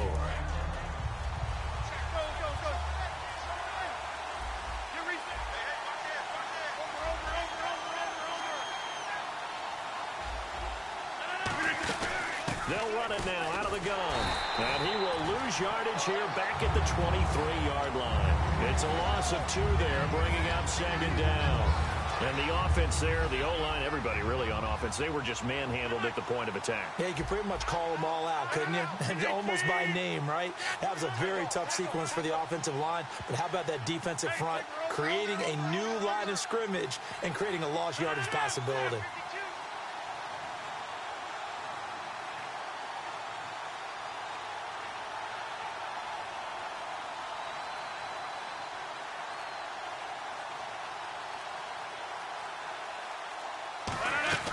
On second down, here's Rodgers. It's brought in by Janis. 15 yards through the air and a first down. Welcome back to the desert. We're in Glendale. It's Packer football here as they've got the lead as well to begin the fourth quarter. First down and 10 now for the offensive group. 26. And they'll send the slot in motion left. They'll run it now out of the gun. And he'll get this up past the 45 to the 47. 9 yards is the pickup there, and they'll have a 2nd and 1. And on the outside, they're playing press coverage. I know you're trying to wring every yard out of a run, but I think 9 yards there is ideal in this situation. Yeah, now next couple plays, you only need 1 yard. Keep that clock rolling with a lead here in the fourth. Yeah, what you're saying is maybe if it takes you 1 or 2 more runs to get the first down, that's extra time, extra plays. Really hurts the team on defense. And a new set of downs here after picking up the first on the ground. They'll come out in the pistol. 1 receiver left. First down. And it drops down incomplete. Thought he might have had it. Instead, second down. Unable to connect on the first down pass play. Now it's second down. Rodgers again here on 2nd and 10. Throwing for his running back, and he's got him complete. Give him 2 yards on that play, and they're going to face a 3rd down. Everyone's got to be able to catch the football. Doesn't matter what position you play, but if you're on offense, be aware a ball may come your way. He's got his target. It's Cobb. And he's able to pick up the first before he's taken down at the 27. And now it looks like they're going to be in the hurry-up. And that pickup of a first down, that's going to leave a mark because they really needed to stop them there, didn't they? It's so frustrating. Defensively, you're a play away from getting that football back here down late. Tough. Now they've got to find a way to create a turnover or takeaway. Otherwise, this one will probably get away from them. 5 yards on the carry. Good pickup on first down. But if you're going to have a relay race, you're probably going to pick your backs and receivers to run it. But don't underestimate the conditioning of the offensive line. They're out there just dictating things, staying on the field, and keeping a long drive going.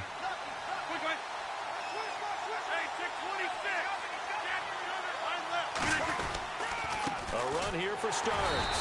Trying to run inside, but nothing there. They'll say no gain on the play there. Now it'll be third down. And as a defensive end, getting off the ball quickly, swarming to the football, making a tackle, that's what we saw right there. Yeah, and that's what their job is. And really, a lot of the time, they have to throttle back a little bit in the run game because you know those defensive ends, they're like in a sprinter stance. They're just headed straight for the quarterback. That was good recognition on that play to hold them to no gain. That is caught. And he's brought down after a good gain. The 21 yards there as they convert on third. And a really long drive here, and it goes on and on. They come out here in the eye. And he'll take this one in for a Packer touchdown. Aaron Rodgers taking it in. And the Packers add on to their lead. Instead of having to play follow the leader there, the leader led. I like that. And he likes that, doesn't he? First and goal, let me do the job. Because you know when he falls into the end zone after falling behind those big guys who pushed up front, that's a pretty good celebration, isn't it? Gives him a little street cred in the locker room, too, doesn't it? Street cred, and then when they go out to dinner afterwards, he's still picking up the check. And a nice job there as he gets this one up just shy of the 35-yard line at the 34. The Cardinal offense now making their way back out onto the field. And they're hoping to capture some of that magic they had last time out when they were able to put together a scoring drive. But they're still down here, Charles. Not the major concern, though, because this is caught inside the 15. A huge play there for Arizona. 58 yards. Well, we haven't been shortchanged on offense. Another fun play to watch there on the deep pass. This game has the feel of, what, a turkey bowl, a Thanksgiving day. You know, when we get together this year and the Davises and the Gardens get together, that's what our playbook's going to look like. Like they're drawing them up in the dirt, and so far it's working for both of them. Here's Palmer. No, he almost had it. Already with one interception, just missing his second there. I know in every game we do, we talk about momentum. That was a momentum play lost. And now there could be a letdown because they didn't get the interception. Yeah, you could almost hear the collective gasp on the sideline as he could not come up with that football. Here we go. Blue 58. On third and goal, Palmer. Palmer's hit, fumble. He loses the football. And a big turnover there as his guys will get the football back. The Packer offense now ready to get back onto the field. And that recipe on their last drive that resulted in a touchdown looked pretty good, so they'll be hoping to do that once more. And it takes me back to when we sat with the offensive coordinator and the head coach. They felt pretty good about their game plan and thought there were some holes in the defense, and they exploited them the last time out. Let's see if they can come back and put together a similar drive. And we'll see if they can do just that. Second down now after the incompletion. Looking to jam the receivers at the line here. Press coverage look defensively. On every offensive coordinator, every play caller sheet, they have about 5 or 6 plays per game that they call shot plays or big plays, and you don't get many opportunities to dive. And intercepted. Maybe the turning point they need. A great read, and it's picked off. And his guys are going to get the football at the 37-yard line. Arizona getting ready to go as they take the field. And they'll be looking to atone for last time's mistake of fumbling inside the red zone. Certainly they don't want to do that again. And so much emphasis placed on red zone offense. I mean, you have periods devoted in practice just for that because everyone knows how vital it is to put points on the board when you've entered that part of the field. And to come away with nothing, that's difficult for a team to handle. And difficult, and now we'll see if they can make it less difficult on themselves on this drive. From midfield now, here's Palmer. Caught, right side, Gresham. Fights off another. I think the second tackler would have learned from the first. Give him 7 on the play, and that'll make it a second down. And this will probably be the last play they can squeeze in here before the 2-minute warning. Defense always has to be careful in this situation. A lot of teams like to take a shot. Now a desperate, it's caught at the 10. And down he goes, taking it inside the 10 to the 7.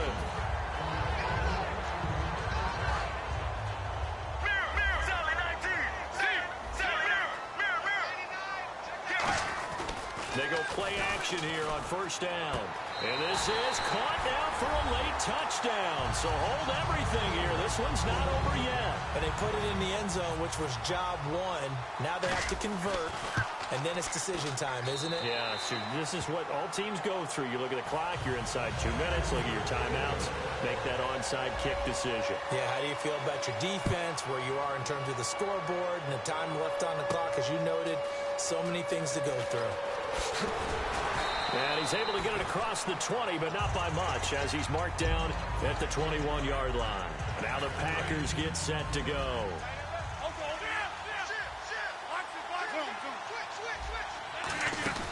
They'll run it now out of the gun. And a nice run past the 30-yard line there. That one good for 10 yards. And that'll bring up a second and just about a few inches here. Really tough drive, but that run helped salvage something there, because now there's something positive that came out of it. They got to see good blocking, good push by the offensive line, wide receivers trying to get involved, a good run by the back. And now maybe it'll be a catalyst for them to look at going forward, watching it on tape. Maybe they can keep incorporating that type of a run into their offense. Rodgers going to throw. And look at this. They get the turnover they needed. It's intercepted. Picked off by Marcus Golden. And they have possession, and they have it at the 38-yard line. And they'll start this drive with very good field position. Back to throw. And too much juice. It'll be out of bounds, incomplete. Well, the obvious goal is to try and score a touchdown, but at the least, adding to a pretty big yardage total for his intended receiver there, huh? Yeah, well, when you got a guy over 150 yards, keep chucking it deep to him, I guess. Yeah, no doubt about it. You can get it to him short, and he can make plays that way. But I like what you just said. Throw it to him deep and get it in a big chunk. But incomplete on that try. It's a gain of 5 on the play, and just like that, it's third down. I'm wondering if the same thing went through your mind as mine. When I see a big man like that make a catch, all I keep thinking to myself is, big man with football. Look out, everyone. He may not juke you a whole lot, right? He may not run past you because of his size. You're talking about a guy weighing in the 270 range. But, boy, once he gets his mitts on the ball, he's going to be tough to bring down. They'll come out in the pistol. In motion left, Fitzgerald. They'll look to throw, and he can't get a throw away. He's taken down. Dayton Jones in there to take him down, and the clock will roll. And the offense moving quickly to the line. Back to throw. He's got his man on the crossing route. And he'll be brought down at the 21, just shy of the 20 in the red zone. Now, whistles come in. We're going to get a timeout here by the offense. It's just their first. They've got 2 more to use here in the final stages. And now the Packers going to take another timeout. That'll leave them with just 1 remaining in this 4th quarter of play.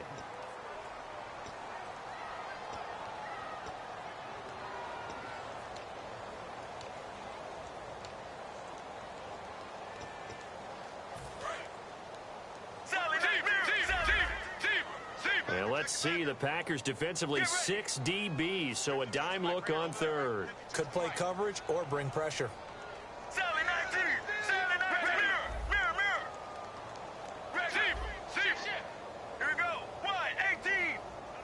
In motion right here, Nelson.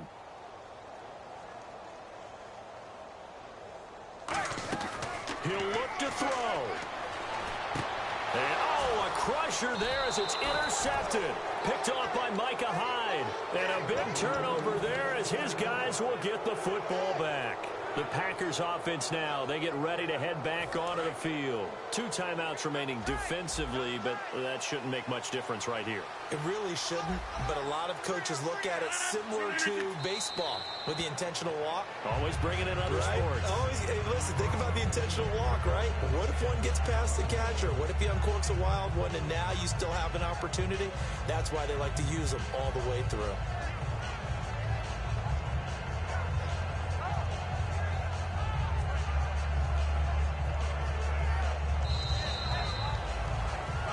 Well, I know at points in this one.